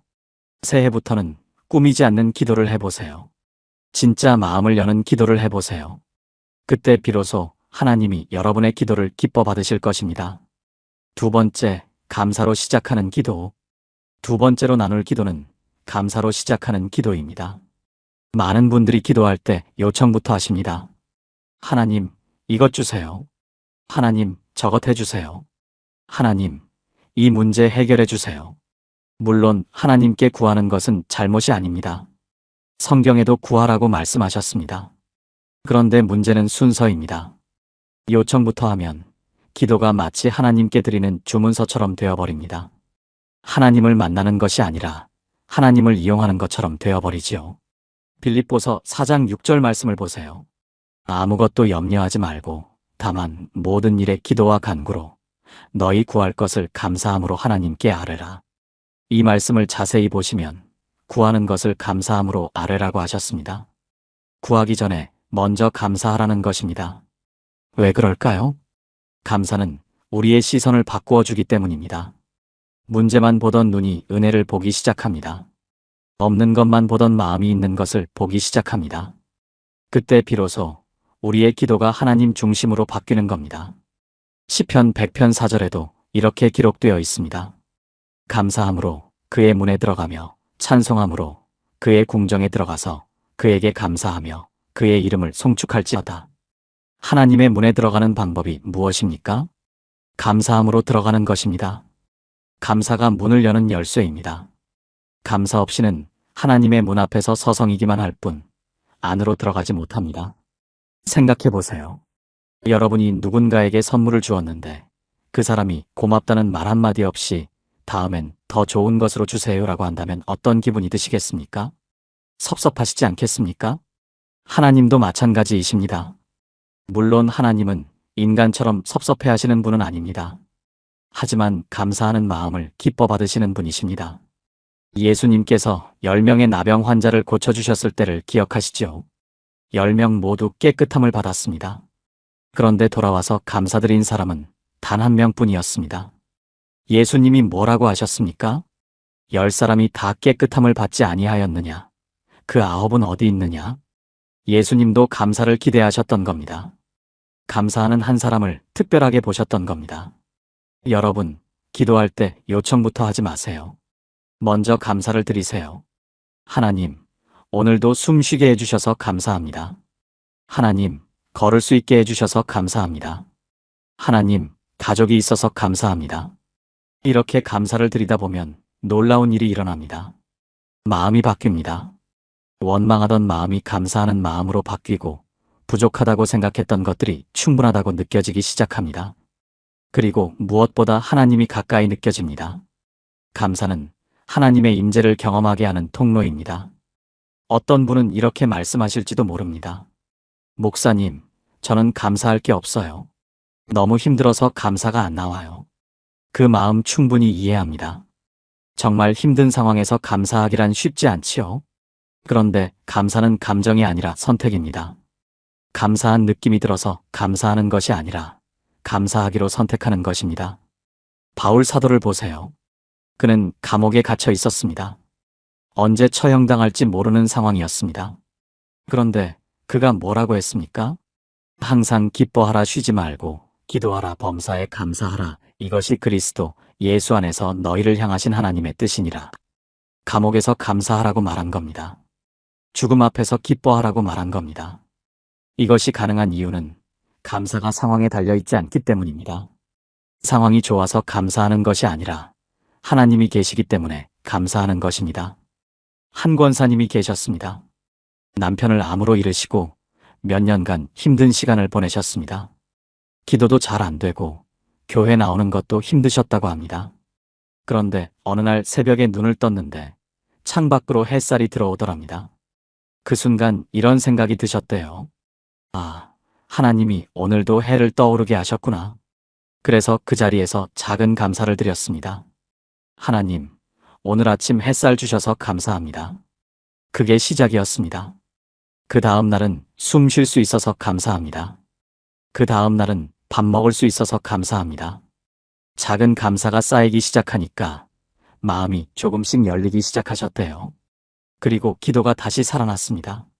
새해부터는 이렇게 해보세요. 기도를 시작할 때 먼저 3가지만 감사하고 시작해 보세요. 아무리 작은 것이라도 좋습니다. 그 감사가 여러분의 기도를 바꿀 것입니다. 하나님이 기뻐 받으시는 기도로 바꿀 것입니다. 3번째, 말씀을 붙잡는 기도. 3번째로 나눌 기도는 말씀을 붙잡는 기도입니다. 많은 분들이 기도할 때 자기 생각으로 기도하십니다. 자기 원하는 것, 자기 바라는 것, 자기 계획대로 되게 해달라고 기도하시죠. 물론 그것도 기도입니다. 그런데 더 강력한 기도가 있습니다. 하나님의 말씀을 붙잡고 기도하는 것입니다. 요한일서 5장 14절에서 15절 말씀을 보세요. 그를 향하여 우리가 가진 바 담대함이 이것이니 그의 뜻대로 무엇을 구하면 들으심이라. 우리가 무엇이든지 구하는 바를 들으시는 줄을 안즉 우리가 그에게 구한 그것을 얻은 줄을 또한 아느니라. 이 말씀에서 핵심이 무엇입니까? 그의 뜻대로 구하면 들으신다는 것입니다. 내 뜻대로 구하면 들으실 수도 있고 안 들으실 수도 있습니다. 그런데 하나님의 뜻대로 구하면 반드시 들으십니다. 그러면 하나님의 뜻이 무엇인지 어떻게 알 수 있습니까? 그것이 바로 말씀입니다. 성경 말씀이 하나님의 뜻입니다. 말씀을 붙잡고 기도하면 그것은 곧 하나님의 뜻대로 기도하는 것입니다. 그러니 응답받을 수밖에 없는 겁니다. 예를 들어보겠습니다. 여러분이 자녀를 위해 기도하신다고 합시다. 그냥 하나님, 우리 아이 잘되게 해주세요 라고 기도하실 수도 있습니다. 그런데 말씀을 붙잡으면 이렇게 기도할 수 있습니다. 하나님, 잠언 22장 6절에 마땅히 행할 길을 아이에게 가르치라. 그리하면 늙어도 그것을 떠나지 아니하리라고 말씀하셨습니다. 이 말씀을 붙잡고 기도합니다. 우리 아이가 마땅히 행할 길을 알게 하시고 평생 그 길에서 떠나지 않게 해주세요. 이렇게 기도하면 하나님의 약속을 붙잡고 기도하는 것이 됩니다. 하나님은 자신의 말씀에 책임을 지시는 분입니다. 말씀으로 약속하신 것은 반드시 지키십니다. 그러니 말씀을 붙잡고 기도하면 응답을 확신할 수 있는 겁니다. 이사야 55장 10절에서 11절에 이렇게 기록되어 있습니다. 비와 눈이 하늘로부터 내려서 그리로 되돌아가지 아니하고 땅을 적셔서 소출이 나게 하며 싹이 나게 하여 파종하는 자에게는 종자를 주며 먹는 자에게는 양식을 줌과 같이 내 입에서 나가는 말도 이와 같이 헛되이 내게로 되돌아오지 아니하고 나의 기뻐하는 뜻을 이루며 내가 보낸 일에 형통함이니라. 하나님의 말씀은 헛되이 돌아오지 않습니다. 반드시 하나님의 뜻을 이룹니다. 그러니 그 말씀을 붙잡고 기도하면 그 기도도 반드시 이루어지는 겁니다. 실제로 이렇게 기도해서 응답받은 분들이 많습니다. 한 집사님이 계셨습니다. 사업이 어려워져서 큰 빚을 지게 되셨습니다.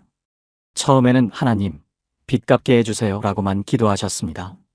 그런데 몇 달이 지나도 상황이 나아지지 않았습니다. 그러던 중 말씀 묵상을 하다가 빌립보서 4장 19절을 만나셨습니다. 나의 하나님이 그리스도 예수 안에서 영광 가운데 그 풍성한 대로 너희 모든 쓸 것을 채우시리라. 그 집사님은 이 말씀을 붙잡기 시작하셨습니다. 하나님, 당신의 풍성함으로 저의 모든 쓸 것을 채우시겠다고 약속하셨습니다. 이 말씀을 붙잡고 기도합니다. 저의 빚을 갚을 수 있는 길을 열어주세요. 신기하게도 그때부터 길이 보이기 시작했습니다. 정리할 수 있는 것들이 정리되고 새로운 기회가 열리고 조금씩 빚을 갚아나갈 수 있게 되었습니다. 물론 하루아침에 다 해결된 것은 아닙니다. 그런데 그 집사님이 이렇게 말씀하셨습니다. 목사님, 예전에는 막막하기만 했는데 이제는 하나님이 하시는 줄 믿어져요. 말씀을 붙잡으니까 마음이 달라졌어요. 이것이 말씀을 붙잡는 기도의 능력입니다. 상황이 바뀌기 전에 먼저 마음이 바뀝니다. 믿음이 생깁니다. 확신이 생깁니다. 그리고 그 믿음대로 응답이 오기 시작합니다. 여러분, 새해부터는 이렇게 해보세요. 기도하기 전에 먼저 성경을 펴세요. 여러분의 상황에 맞는 말씀을 찾으세요. 그리고 그 말씀을 붙잡고 기도하세요. 하나님, 이 말씀대로 해주세요. 하나님, 이 약속을 믿습니다. 하나님, 당신의 말씀에 따라 기도합니다. 이렇게 기도하면 여러분의 기도가 하나님의 뜻과 일치하게 됩니다. 그때 놀라운 응답이 시작될 것입니다. 4번째, 지속하는 기도. 4번째로 나눌 기도는 지속하는 기도입니다. 많은 분들이 기도하다가 포기하십니다. 며칠 기도했는데 응답이 없으면 안 되나 보다 하고 그만두십니다. 몇 주 기도했는데 변화가 없으면 하나님이 안 들으시나 보다 하고 낙심하십니다. 그런데 성경은 다른 이야기를 합니다. 예수님이 직접 비유를 들어 말씀해 주셨습니다. 누가복음 18장 1절을 보세요. 항상 기도하고 낙심하지 말아야 할 것을 그들에게 비유로 말씀하시니라. 예수님이 왜 이 비유를 말씀하셨을까요? 제자들이 쉽게 낙심했기 때문입니다. 기도해도 응답이 없으면 포기하려 했기 때문입니다. 그래서 예수님이 분명하게 말씀하신 겁니다. 항상 기도하고 낙심하지 말아야 한다. 이어서 나오는 비유가 바로 불의한 재판장과 과부의 이야기입니다. 한 과부가 재판장에게 억울한 일을 호소했습니다. 그런데 그 재판장은 하나님도 두려워하지 않고 사람도 존중하지 않는 불의한 사람이었습니다. 처음에는 과부의 요청을 거절했습니다. 그런데 과부가 포기하지 않았습니다. 계속 찾아갔습니다. 계속 호소했습니다. 결국 어떻게 되었습니까?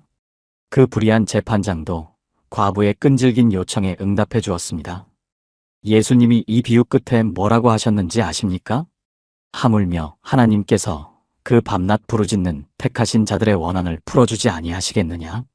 불의한 재판장도 끈질긴 요청에 응답했는데 사랑과 공의의 하나님이 어찌 응답하지 않으시겠습니까? 그러니 포기하지 말라는 것입니다. 많은 분들이 기도 응답이 늦어지면 의심하기 시작합니다. 하나님이 내 기도를 듣고 계시기는 한 걸까? 혹시 내가 잘못해서 응답을 안 해주시는 건 아닐까? 다른 사람은 응답받는데 왜 나만 안 되는 걸까? 이런 생각이 들기 시작하면 기도가 흔들립니다. 믿음이 흔들립니다. 그래서 결국 포기하게 되는 거죠. 그런데 하나님의 응답에는 때가 있습니다. 우리가 원하는 때와 하나님의 때는 다릅니다. 전도서 3장 11절에 이렇게 기록되어 있습니다. 하나님이 모든 것을 지으시되 때를 따라 아름답게 하셨고 하나님은 때를 따라 아름답게 하시는 분입니다. 지금 당장 응답하지 않으시는 것은 거절이 아닙니다. 더 아름다운 때를 기다리고 계신 것입니다. 조지 뮬러라는 사람이 있었습니다. 19세기 영국에서 고아원을 운영했던 위대한 믿음의 사람입니다. 그는 평생 동안 5만 건 이상의 기도 응답을 받았다고 기록되어 있습니다. 그런데 그의 기도 중에 무려 52년 동안 응답받지 못한 기도가 있었습니다. 그의 친구 두 사람의 구원을 위해 기도한 것이었습니다. 52년입니다. 보통 사람 같으면 1년만 지나도 포기했을 겁니다. 그런데 뮬러는 포기하지 않았습니다. 매일 그 두 친구를 위해 기도했습니다. 결과가 어떻게 되었는지 아십니까? 한 친구는 뮬러가 죽기 직전에 예수님을 영접했습니다. 나머지 한 친구는 뮬러의 장례식에서 예수님을 영접했습니다. 52년 동안 기도한 그 기도가 결국 응답받은 것입니다. 여러분, 하나님은 잊지 않으십니다. 여러분이 드린 기도 하나도 잊지 않으셨습니다. 천국에는 금 대접에 향과 함께 성도들의 기도가 담겨 있다고 성경에 기록되어 있습니다.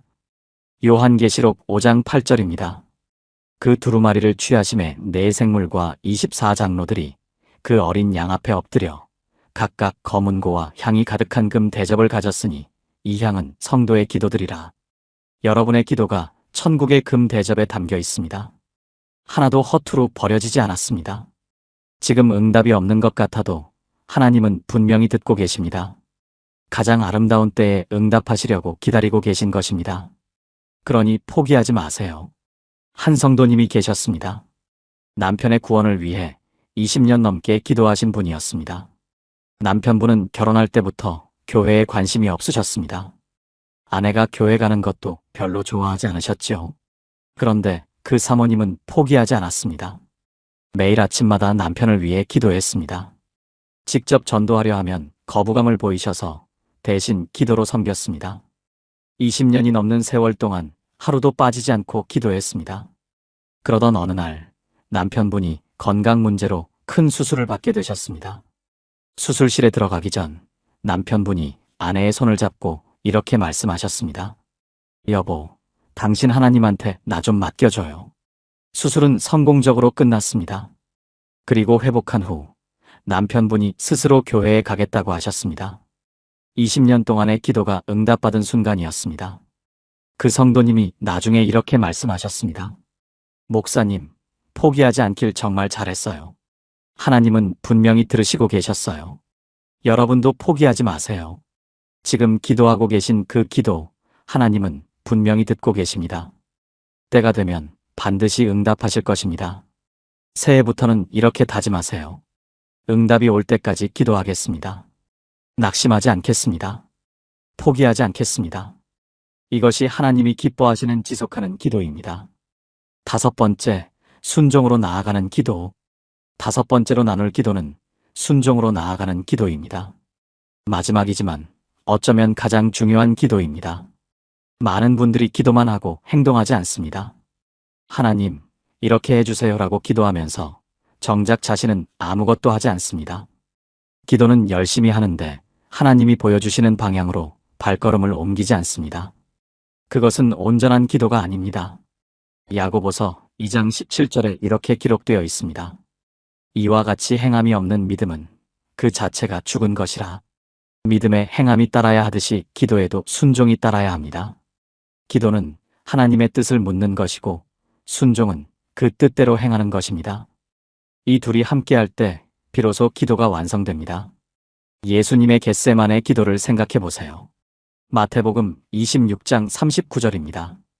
조금 나아가서 얼굴을 땅에 대시고 엎드려 기도하여 이르시되 내 아버지여 만일 할 만하시거든 이 잔을 내게서 지나가게 하옵소서. 그러나 나의 원대로 마시옵고 아버지의 원대로 하옵소서 하시고, 예수님도 십자가를 피하고 싶으셨습니다.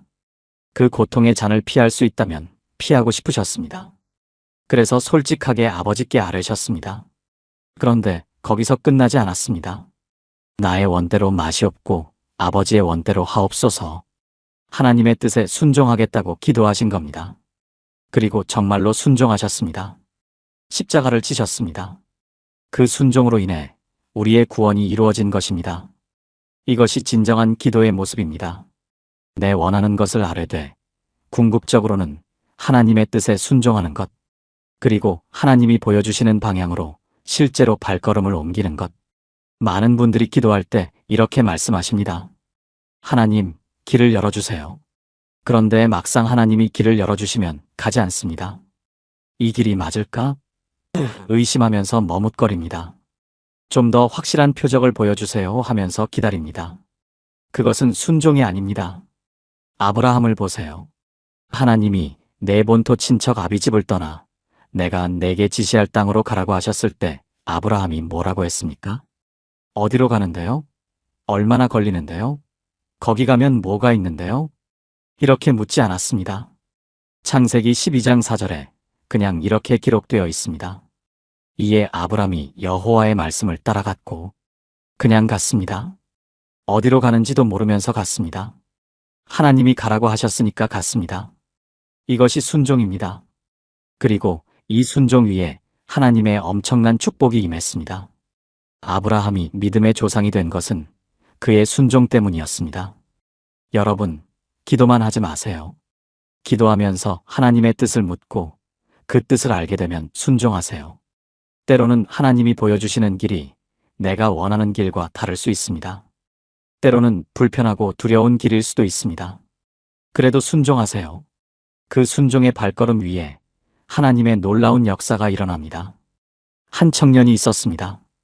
좋은 직장에 다니고 있었는데 기도 중에 자꾸 선교에 대한 마음이 주어지더랍니다. 처음에는 무시했습니다. 내가 선교사? 말도 안 돼. 나는 그릇이 안 돼. 그런데 기도할 때마다 그 마음이 점점 더 커졌습니다. 결국 하나님 앞에 무릎을 꿇고 기도했습니다. 하나님, 정말 이게 주님의 뜻이라면 순종하겠습니다. 그리고 정말로 순종했습니다. 안정된 직장을 그만두고 신학교에 갔습니다. 훈련을 받고 선교지로 떠났습니다. 쉽지 않았습니다. 포기하고 싶을 때도 많았습니다. 그런데 그 순종의 자리에서 하나님이 놀라운 일을 행하셨습니다. 수많은 영혼이 복음을 듣고 예수님을 영접했습니다. 그 청년은 지금도 이렇게 고백한다고 합니다. 그때 순종하지 않았으면 이 축복을 절대 경험하지 못했을 것입니다. 여러분도 하나님이 보여주시는 것이 있다면 순종하세요. 직장에서의 순종일 수도 있고, 가정에서의 순종일 수도 있고, 관계 속에서의 순종일 수도 있습니다. 크든 작든 하나님이 말씀하시는 그 방향으로 발걸음을 옮기세요. 기도만 하고 움직이지 않으면 아무것도 일어나지 않습니다. 기도하고 순종할 때 비로소 하나님의 역사가 시작됩니다. 새해부터는 이렇게 기도하세요. 하나님, 뜻을 보여주시면 순종하겠습니다. 그리고 정말로 순종하세요. 그것이 하나님이 가장 기뻐하시는 기도입니다. 지금까지 하나님이 기뻐하시는 5가지 기도의 방법을 나누었습니다. 첫째, 마음을 여는 기도. 꾸미지 않고 있는 그대로 솔직하게 고백하는 기도입니다. 둘째, 감사로 시작하는 기도. 요청하기 전에 먼저 감사를 드리는 기도입니다.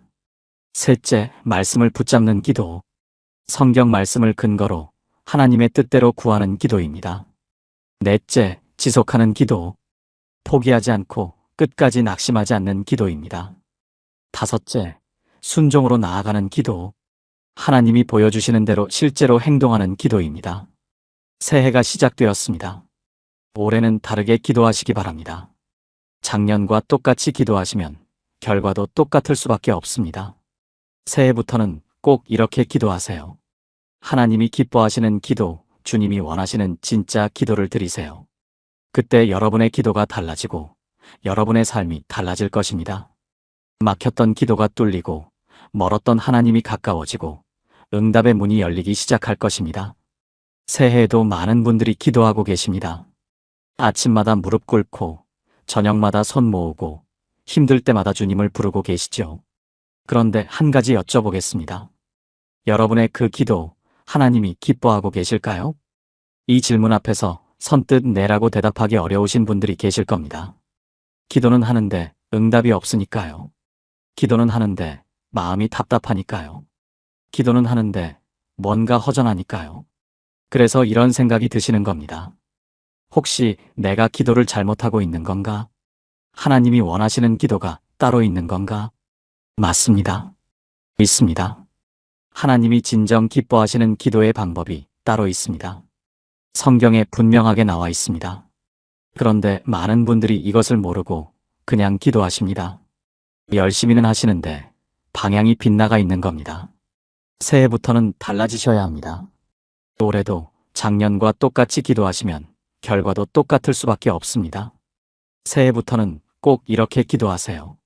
주님이 원하시는 진짜 기도, 하나님이 기뻐 받으시는 5가지 기도의 방법. 이 5가지만 알면 여러분의 기도가 완전히 달라질 것입니다. 막혔던 기도가 뚫리고 멀었던 하나님이 가까워지고 응답의 문이 열리기 시작할 것입니다. 지금부터 하나씩 나누어 보겠습니다. 첫 번째, 마음을 여는 기도. 첫 번째로 나눌 기도는 마음을 여는 기도입니다. 많은 분들이 기도할 때 무엇을 말할지부터 생각하십니다. 어떤 단어를 써야 할지, 어떤 표현이 더 신앙적으로 들릴지 고민하시죠.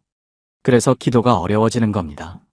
하나님 앞에 서면 할 말이 없어지고 같은 말만 반복하게 되고 나중에는 기도 자체가 부담이 되어 버립니다. 그런데 하나님이 원하시는 것은 그런 것이 아닙니다. 시편 51편 17절 말씀을 보세요. 하나님이 구하시는 제사는 상한 심령이라 하나님이여 상하고 통회하는 마음을 주께서 멸시하지 아니하시리이다. 하나님이 구하시는 것이 무엇입니까? 유창한 기도문입니까? 아닙니다. 아름다운 표현입니까? 아닙니다. 하나님이 찾으시는 것은 상한 심령입니다. 통회하는 마음입니다. 꾸미지 않은 진심 있는 그대로의 마음, 솔직한 고백. 이것이 하나님 앞에 드리는 참된 제사입니다. 다윗을 생각해 보세요. 그는 이스라엘의 왕이었습니다. 권력도 있었고, 재물도 있었고, 명예도 있었습니다. 기도를 잘할 수 있는 모든 조건을 갖추고 있었죠. 하지만 그가 밧세바와의 죄를 범했을 때 그 모든 것이 아무 소용이 없었습니다. 화려한 왕궁도, 수많은 신하들도, 넘치는 재물도 그의 죄를 가려주지 못했습니다. 그때 다윗이 어떻게 했습니까? 변명하지 않았습니다. 핑계대지 않았습니다. 자신의 죄를 있는 그대로 고백했습니다. 내가 주께만 범죄하여 주의 목전에 악을 행하였사오니. 이것이 마음을 여는 기도입니다. 하나님 앞에서 자신을 꾸미려 하지 않고 있는 그대로 내어놓는 것. 여러분, 기도할 때 잘 보이려고 하지 마세요. 하나님은 이미 다 알고 계십니다. 여러분의 연약함도, 실패도, 두려움도 다 알고 계십니다. 그러니 숨기려 하지 마시고 그냥 솔직하게 말씀드리세요. 하나님, 저는 연약합니다. 하나님, 저는 두렵습니다. 하나님, 저는 지쳤습니다. 이렇게 솔직하게 마음을 열 때 하나님은 그 기도를 절대로 멸시하지 않으신다고 약속하셨습니다. 한 자매님이 계셨습니다. 교회에서는 늘 웃는 얼굴로 섬기시는 분이었습니다. 새벽 기도도 빠지지 않고 봉사도 열심히 하고 헌금도 성실히 드리는 모범적인 성도였죠. 그런데 그 자매님이 어느 날 상담을 요청해 오셨습니다. 만나 뵙자마자 눈물을 쏟으시더군요. 목사님, 저 사실 기도할 때마다 너무 힘들어요. 왜요? 무슨 일이신데요? 기도하면 할수록 제가 위선자 같아요. 하나님 앞에서도 착한 척하고 있는 것 같아요. 그 자매님은 속마음을 하나님께 보여드리는 것이 두려웠다고 하셨습니다. 진짜 마음을 말하면 하나님이 실망하실 것 같아서 늘 좋은 말, 감사한 말만 하려고 애쓰셨던 거죠. 그래서 기도할수록 지치셨던 겁니다. 저는 그 자매님께 말씀드렸습니다. 자매님, 하나님은 자매님의 포장된 기도를 원하시는 게 아닙니다. 있는 그대로의 자매님을 만나고 싶어 하십니다. 오늘부터는 솔직하게 기도해 보세요. 화나면 화난다고, 원망스러우면 원망스럽다고 있는 그대로 말씀드려 보세요. 그 자매님이 그렇게 기도하기 시작하셨습니다. 처음에는 어색하고 죄책감도 드셨다고 합니다. 그런데 놀라운 일이 일어났습니다. 기도가 끝나고 나면 마음이 한결 가벼워지기 시작한 겁니다. 숨기고 있던 짐을 내려놓으니 비로소 하나님의 위로가 마음에 닿기 시작한 거죠. 여러분도 그렇게 해보세요. 새해부터는 꾸미지 않는 기도를 해보세요. 진짜 마음을 여는 기도를 해보세요. 그때 비로소 하나님이 여러분의 기도를 기뻐 받으실 것입니다. 두 번째, 감사로 시작하는 기도. 두 번째로 나눌 기도는 감사로 시작하는 기도입니다. 많은 분들이 기도할 때 요청부터 하십니다. 하나님, 이것 주세요. 하나님, 저것 해주세요. 하나님, 이 문제 해결해 주세요. 물론 하나님께 구하는 것은 잘못이 아닙니다. 성경에도 구하라고 말씀하셨습니다. 그런데 문제는 순서입니다. 요청부터 하면 기도가 마치 하나님께 드리는 주문서처럼 되어버립니다. 하나님을 만나는 것이 아니라 하나님을 이용하는 것처럼 되어버리죠. 빌립보서 4장 6절 말씀을 보세요. 아무것도 염려하지 말고 다만 모든 일에 기도와 간구로 너희 구할 것을 감사함으로 하나님께 아뢰라. 이 말씀을 자세히 보시면 구하는 것을 감사함으로 아뢰라고 하셨습니다. 구하기 전에 먼저 감사하라는 것입니다. 왜 그럴까요? 감사는 우리의 시선을 바꾸어 주기 때문입니다. 문제만 보던 눈이 은혜를 보기 시작합니다. 없는 것만 보던 마음이 있는 것을 보기 시작합니다. 그때 비로소 우리의 기도가 하나님 중심으로 바뀌는 겁니다. 시편 100편 4절에도 이렇게 기록되어 있습니다. 감사함으로 그의 문에 들어가며 찬송함으로 그의 궁정에 들어가서 그에게 감사하며 그의 이름을 송축할지어다. 하나님의 문에 들어가는 방법이 무엇입니까? 감사함으로 들어가는 것입니다. 감사가 문을 여는 열쇠입니다. 감사 없이는 하나님의 문 앞에서 서성이기만 할 뿐 안으로 들어가지 못합니다. 생각해 보세요. 여러분이 누군가에게 선물을 주었는데 그 사람이 고맙다는 말 한마디 없이 다음엔 더 좋은 것으로 주세요라고 한다면 어떤 기분이 드시겠습니까? 섭섭하시지 않겠습니까? 하나님도 마찬가지이십니다. 물론 하나님은 인간처럼 섭섭해 하시는 분은 아닙니다. 하지만 감사하는 마음을 기뻐 받으시는 분이십니다. 예수님께서 10명의 나병 환자를 고쳐주셨을 때를 기억하시죠? 10명 모두 깨끗함을 받았습니다. 그런데 돌아와서 감사드린 사람은 단 한 명뿐이었습니다. 예수님이 뭐라고 하셨습니까? 10사람이 다 깨끗함을 받지 아니하였느냐? 그 9은 어디 있느냐? 예수님도 감사를 기대하셨던 겁니다. 감사하는 한 사람을 특별하게 보셨던 겁니다. 여러분, 기도할 때 요청부터 하지 마세요. 먼저 감사를 드리세요. 하나님, 오늘도 숨 쉬게 해주셔서 감사합니다. 하나님, 걸을 수 있게 해주셔서 감사합니다. 하나님, 가족이 있어서 감사합니다. 이렇게 감사를 드리다 보면 놀라운 일이 일어납니다. 마음이 바뀝니다. 원망하던 마음이 감사하는 마음으로 바뀌고 부족하다고 생각했던 것들이 충분하다고 느껴지기 시작합니다. 그리고 무엇보다 하나님이 가까이 느껴집니다. 감사는 하나님의 임재를 경험하게 하는 통로입니다. 어떤 분은 이렇게 말씀하실지도 모릅니다. 목사님, 저는 감사할 게 없어요. 너무 힘들어서 감사가 안 나와요. 그 마음 충분히 이해합니다. 정말 힘든 상황에서 감사하기란 쉽지 않지요. 그런데 감사는 감정이 아니라 선택입니다. 감사한 느낌이 들어서 감사하는 것이 아니라 감사하기로 선택하는 것입니다. 바울 사도를 보세요. 그는 감옥에 갇혀 있었습니다. 언제 처형당할지 모르는 상황이었습니다. 그런데 그가 뭐라고 했습니까? 항상 기뻐하라, 쉬지 말고 기도하라, 범사에 감사하라. 이것이 그리스도 예수 안에서 너희를 향하신 하나님의 뜻이니라. 감옥에서 감사하라고 말한 겁니다. 죽음 앞에서 기뻐하라고 말한 겁니다. 이것이 가능한 이유는 감사가 상황에 달려있지 않기 때문입니다. 상황이 좋아서 감사하는 것이 아니라 하나님이 계시기 때문에 감사하는 것입니다. 한 권사님이 계셨습니다. 남편을 암으로 잃으시고 몇 년간 힘든 시간을 보내셨습니다. 기도도 잘 안 되고 교회 나오는 것도 힘드셨다고 합니다. 그런데 어느 날 새벽에 눈을 떴는데 창밖으로 햇살이 들어오더랍니다. 그 순간 이런 생각이 드셨대요. 아, 하나님이 오늘도 해를 떠오르게 하셨구나. 그래서 그 자리에서 작은 감사를 드렸습니다. 하나님, 오늘 아침 햇살 주셔서 감사합니다. 그게 시작이었습니다. 그 다음 날은 숨 쉴 수 있어서 감사합니다. 그 다음 날은 밥 먹을 수 있어서 감사합니다. 작은 감사가 쌓이기 시작하니까 마음이 조금씩 열리기 시작하셨대요. 그리고 기도가 다시 살아났습니다. 새해부터는 이렇게 해보세요. 기도를 시작할 때 먼저 3가지만 감사하고 시작해보세요. 아무리 작은 것이라도 좋습니다. 그 감사가 여러분의 기도를 바꿀 것입니다. 하나님이 기뻐 받으시는 기도로 바꿀 것입니다. 3번째, 말씀을 붙잡는 기도. 3번째로 나눌 기도는 말씀을 붙잡는 기도입니다. 많은 분들이 기도할 때 자기 생각으로 기도하십니다. 자기 원하는 것, 자기 바라는 것, 자기 계획대로 되게 해달라고 기도하시죠. 물론 그것도 기도입니다. 그런데 더 강력한 기도가 있습니다. 하나님의 말씀을 붙잡고 기도하는 것입니다. 요한일서 5장 14절에서 15절 말씀을 보세요. 그를 향하여 우리가 가진 바 담대함이 이것이니 그의 뜻대로 무엇을 구하면 들으심이라. 우리가 무엇이든지 구하는 바를 들으시는 줄을 안즉 우리가 그에게 구한 그것을 얻은 줄을 또한 아느니라. 이 말씀에서 핵심이 무엇입니까? 그의 뜻대로 구하면 들으신다는 것입니다.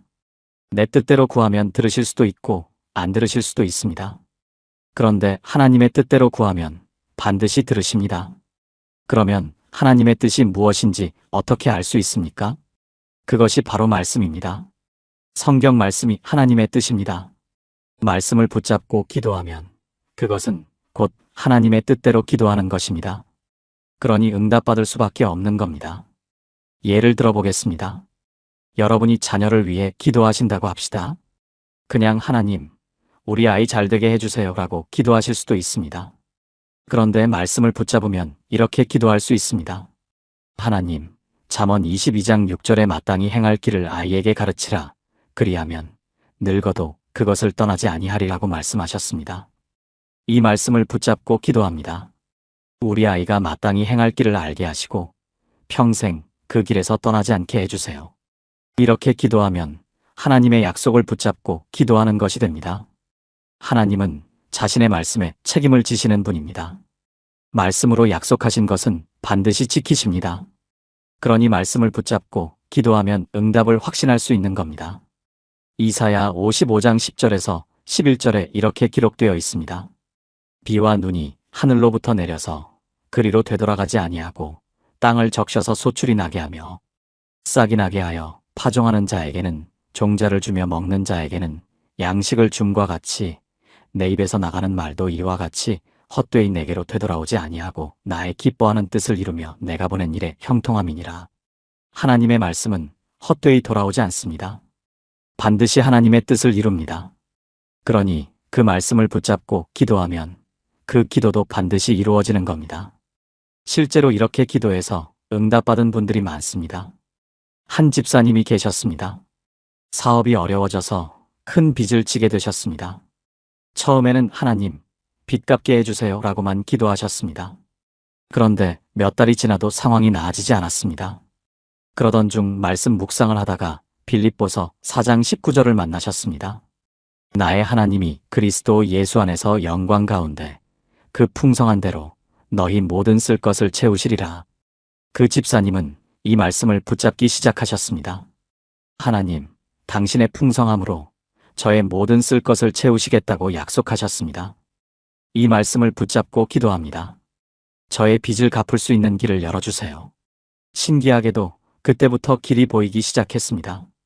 정리할 수 있는 것들이 정리되고 새로운 기회가 열리고 조금씩 빚을 갚아나갈 수 있게 되었습니다. 물론 하루아침에 다 해결된 것은 아닙니다. 그런데 그 집사님이 이렇게 말씀하셨습니다. 목사님, 예전에는 막막하기만 했는데 이제는 하나님이 하시는 줄 믿어져요. 말씀을 붙잡으니까 마음이 달라졌어요. 이것이 말씀을 붙잡는 기도의 능력입니다. 상황이 바뀌기 전에 먼저 마음이 바뀝니다. 믿음이 생깁니다. 확신이 생깁니다. 그리고 그 믿음대로 응답이 오기 시작합니다. 여러분, 새해부터는 이렇게 해보세요. 기도하기 전에 먼저 성경을 펴세요. 여러분의 상황에 맞는 말씀을 찾으세요. 그리고 그 말씀을 붙잡고 기도하세요. 하나님, 이 말씀대로 해주세요. 하나님, 이 약속을 믿습니다. 하나님, 당신의 말씀에 따라 기도합니다. 이렇게 기도하면 여러분의 기도가 하나님의 뜻과 일치하게 됩니다. 그때 놀라운 응답이 시작될 것입니다. 네 번째, 지속하는 기도. 네 번째로 나눌 기도는 지속하는 기도입니다. 많은 분들이 기도하다가 포기하십니다. 며칠 기도했는데 응답이 없으면 안 되나 보다 하고 그만두십니다. 몇 주 기도했는데 변화가 없으면 하나님이 안 들으시나 보다 하고 낙심하십니다. 그런데 성경은 다른 이야기를 합니다. 예수님이 직접 비유를 들어 말씀해 주셨습니다. 누가복음 18장 1절을 보세요. 항상 기도하고 낙심하지 말아야 할 것을 그들에게 비유로 말씀하시니라. 예수님이 왜 이 비유를 말씀하셨을까요? 제자들이 쉽게 낙심했기 때문입니다. 기도해도 응답이 없으면 포기하려 했기 때문입니다. 그래서 예수님이 분명하게 말씀하신 겁니다. 항상 기도하고 낙심하지 말아야 한다. 이어서 나오는 비유가 바로 불의한 재판장과 과부의 이야기입니다. 한 과부가 재판장에게 억울한 일을 호소했습니다. 그런데 그 재판장은 하나님도 두려워하지 않고 사람도 존중하지 않는 불의한 사람이었습니다. 처음에는 과부의 요청을 거절했습니다. 그런데 과부가 포기하지 않았습니다. 계속 찾아갔습니다. 계속 호소했습니다. 결국 어떻게 되었습니까? 그 불의한 재판장도 과부의 끈질긴 요청에 응답해 주었습니다. 예수님이 이 비유 끝에 뭐라고 하셨는지 아십니까? 하물며 하나님께서 그 밤낮 부르짖는 택하신 자들의 원한을 풀어주지 아니하시겠느냐? 불의한 재판장도 끈질긴 요청에 응답했는데 사랑과 공의의 하나님이 어찌 응답하지 않으시겠습니까? 그러니 포기하지 말라는 것입니다. 많은 분들이 기도 응답이 늦어지면 의심하기 시작합니다. 하나님이 내 기도를 듣고 계시기는 한 걸까? 혹시 내가 잘못해서 응답을 안 해주시는 건 아닐까? 다른 사람은 응답받는데 왜 나만 안 되는 걸까? 이런 생각이 들기 시작하면 기도가 흔들립니다. 믿음이 흔들립니다. 그래서 결국 포기하게 되는 거죠. 그런데 하나님의 응답에는 때가 있습니다. 우리가 원하는 때와 하나님의 때는 다릅니다. 전도서 3장 11절에 이렇게 기록되어 있습니다. 하나님이 모든 것을 지으시되 때를 따라 아름답게 하셨고 하나님은 때를 따라 아름답게 하시는 분입니다. 지금 당장 응답하지 않으시는 것은 거절이 아닙니다. 더 아름다운 때를 기다리고 계신 것입니다. 조지 뮬러라는 사람이 있었습니다. 19세기 영국에서 고아원을 운영했던 위대한 믿음의 사람입니다. 그는 평생 동안 5만 건 이상의 기도 응답을 받았다고 기록되어 있습니다. 그런데 그의 기도 중에 무려 52년 동안 응답받지 못한 기도가 있었습니다. 그의 친구 두 사람의 구원을 위해 기도한 것이었습니다. 52년입니다. 보통 사람 같으면 1년만 지나도 포기했을 겁니다. 그런데 뮬러는 포기하지 않았습니다. 매일 그 두 친구를 위해 기도했습니다. 결과가 어떻게 되었는지 아십니까? 한 친구는 뮬러가 죽기 직전에 예수님을 영접했습니다. 나머지 한 친구는 뮬러의 장례식에서 예수님을 영접했습니다. 52년 동안 기도한 그 기도가 결국 응답받은 것입니다. 여러분, 하나님은 잊지 않으십니다. 여러분이 드린 기도 하나도 잊지 않으셨습니다. 천국에는 금 대접에 향과 함께 성도들의 기도가 담겨 있다고 성경에 기록되어 있습니다. 요한계시록 5장 8절입니다. 그 두루마리를 취하심에 네 생물과 24장로들이 그 어린 양 앞에 엎드려 각각 검은 고와 향이 가득한 금 대접을 가졌으니 이 향은 성도의 기도들이라. 여러분의 기도가 천국의 금 대접에 담겨 있습니다. 하나도 허투루 버려지지 않았습니다. 지금 응답이 없는 것 같아도 하나님은 분명히 듣고 계십니다. 가장 아름다운 때에 응답하시려고 기다리고 계신 것입니다. 그러니 포기하지 마세요. 한 성도님이 계셨습니다. 남편의 구원을 위해 20년 넘게 기도하신 분이었습니다. 남편분은 결혼할 때부터 교회에 관심이 없으셨습니다. 아내가 교회 가는 것도 별로 좋아하지 않으셨죠. 그런데 그 사모님은 포기하지 않았습니다. 매일 아침마다 남편을 위해 기도했습니다. 직접 전도하려 하면 거부감을 보이셔서 대신 기도로 섬겼습니다. 20년이 넘는 세월 동안 하루도 빠지지 않고 기도했습니다. 그러던 어느 날 남편분이 건강 문제로 큰 수술을 받게 되셨습니다. 수술실에 들어가기 전 남편분이 아내의 손을 잡고 이렇게 말씀하셨습니다. 여보, 당신 하나님한테 나 좀 맡겨줘요. 수술은 성공적으로 끝났습니다. 그리고 회복한 후 남편분이 스스로 교회에 가겠다고 하셨습니다. 20년 동안의 기도가 응답받은 순간이었습니다. 그 성도님이 나중에 이렇게 말씀하셨습니다. 목사님, 포기하지 않길 정말 잘했어요. 하나님은 분명히 들으시고 계셨어요. 여러분도 포기하지 마세요. 지금 기도하고 계신 그 기도, 하나님은 분명히 듣고 계십니다. 때가 되면 반드시 응답하실 것입니다. 새해부터는 이렇게 다짐하세요. 응답이 올 때까지 기도하겠습니다. 낙심하지 않겠습니다. 포기하지 않겠습니다. 이것이 하나님이 기뻐하시는 지속하는 기도입니다. 5번째, 순종으로 나아가는 기도. 5번째로 나눌 기도는 순종으로 나아가는 기도입니다. 마지막이지만 어쩌면 가장 중요한 기도입니다. 많은 분들이 기도만 하고 행동하지 않습니다. 하나님, 이렇게 해주세요라고 기도하면서 정작 자신은 아무것도 하지 않습니다. 기도는 열심히 하는데 하나님이 보여주시는 방향으로 발걸음을 옮기지 않습니다. 그것은 온전한 기도가 아닙니다. 야고보서 2장 17절에 이렇게 기록되어 있습니다. 이와 같이 행함이 없는 믿음은 그 자체가 죽은 것이라. 믿음에 행함이 따라야 하듯이 기도에도 순종이 따라야 합니다. 기도는 하나님의 뜻을 묻는 것이고 순종은 그 뜻대로 행하는 것입니다. 이 둘이 함께할 때 비로소 기도가 완성됩니다. 예수님의 겟세마네 기도를 생각해 보세요. 마태복음 26장 39절입니다. 조금 나아가서 얼굴을 땅에 대시고 엎드려 기도하여 이르시되 내 아버지여 만일 할만하시거든 이 잔을 내게서 지나가게 하옵소서. 그러나 나의 원대로 마시옵고 아버지의 원대로 하옵소서 하시고, 예수님도 십자가를 피하고 싶으셨습니다. 그 고통의 잔을 피할 수 있다면 피하고 싶으셨습니다. 그래서 솔직하게 아버지께 아뢰셨습니다. 그런데 거기서 끝나지 않았습니다. 나의 원대로 마시옵고 아버지의 원대로 하옵소서. 하나님의 뜻에 순종하겠다고 기도하신 겁니다. 그리고 정말로 순종하셨습니다. 십자가를 지셨습니다. 그 순종으로 인해 우리의 구원이 이루어진 것입니다. 이것이 진정한 기도의 모습입니다. 내 원하는 것을 아뢰되 궁극적으로는 하나님의 뜻에 순종하는 것, 그리고 하나님이 보여주시는 방향으로 실제로 발걸음을 옮기는 것. 많은 분들이 기도할 때 이렇게 말씀하십니다. 하나님, 길을 열어주세요. 그런데 막상 하나님이 길을 열어주시면 가지 않습니다. 이 길이 맞을까? 의심하면서 머뭇거립니다. 좀 더 확실한 표적을 보여주세요 하면서 기다립니다. 그것은 순종이 아닙니다. 아브라함을 보세요. 하나님이 내 본토 친척 아비집을 떠나 내가 내게 지시할 땅으로 가라고 하셨을 때 아브라함이 뭐라고 했습니까? 어디로 가는데요? 얼마나 걸리는데요? 거기 가면 뭐가 있는데요? 이렇게 묻지 않았습니다. 창세기 12장 4절에 그냥 이렇게 기록되어 있습니다. 이에 아브라함이 여호와의 말씀을 따라갔고 그냥 갔습니다. 어디로 가는지도 모르면서 갔습니다. 하나님이 가라고 하셨으니까 갔습니다.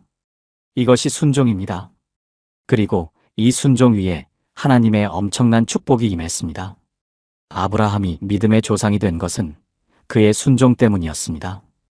여러분, 기도만 하지 마세요. 기도하면서 하나님의 뜻을 묻고 그 뜻을 알게 되면 순종하세요. 때로는 하나님이 보여주시는 길이 내가 원하는 길과 다를 수 있습니다. 때로는 불편하고 두려운 길일 수도 있습니다. 그래도 순종하세요. 그 순종의 발걸음 위에 하나님의 놀라운 역사가 일어납니다. 한 청년이 있었습니다. 좋은 직장에 다니고 있었는데 기도 중에 자꾸 선교에 대한 마음이 주어지더랍니다. 처음에는 무시했습니다. 내가 선교사? 말도 안 돼. 나는 그릇이 안 돼. 그런데 기도할 때마다 그 마음이 점점 더 커졌습니다. 결국 하나님 앞에 무릎을 꿇고 기도했습니다. 하나님, 정말 이게 주님의 뜻이라면 순종하겠습니다. 그리고 정말로 순종했습니다. 안정된 직장을 그만두고 신학교에 갔습니다. 훈련을 받고 선교지로 떠났습니다. 쉽지 않았습니다. 포기하고 싶을 때도 많았습니다. 그런데 그 순종의 자리에서 하나님이 놀라운 일을 행하셨습니다. 수많은 영혼이 복음을 듣고 예수님을 영접했습니다. 그 청년은 지금도 이렇게 고백한다고 합니다. 그때 순종하지 않았으면 이 축복을 절대 경험하지 못했을 것입니다.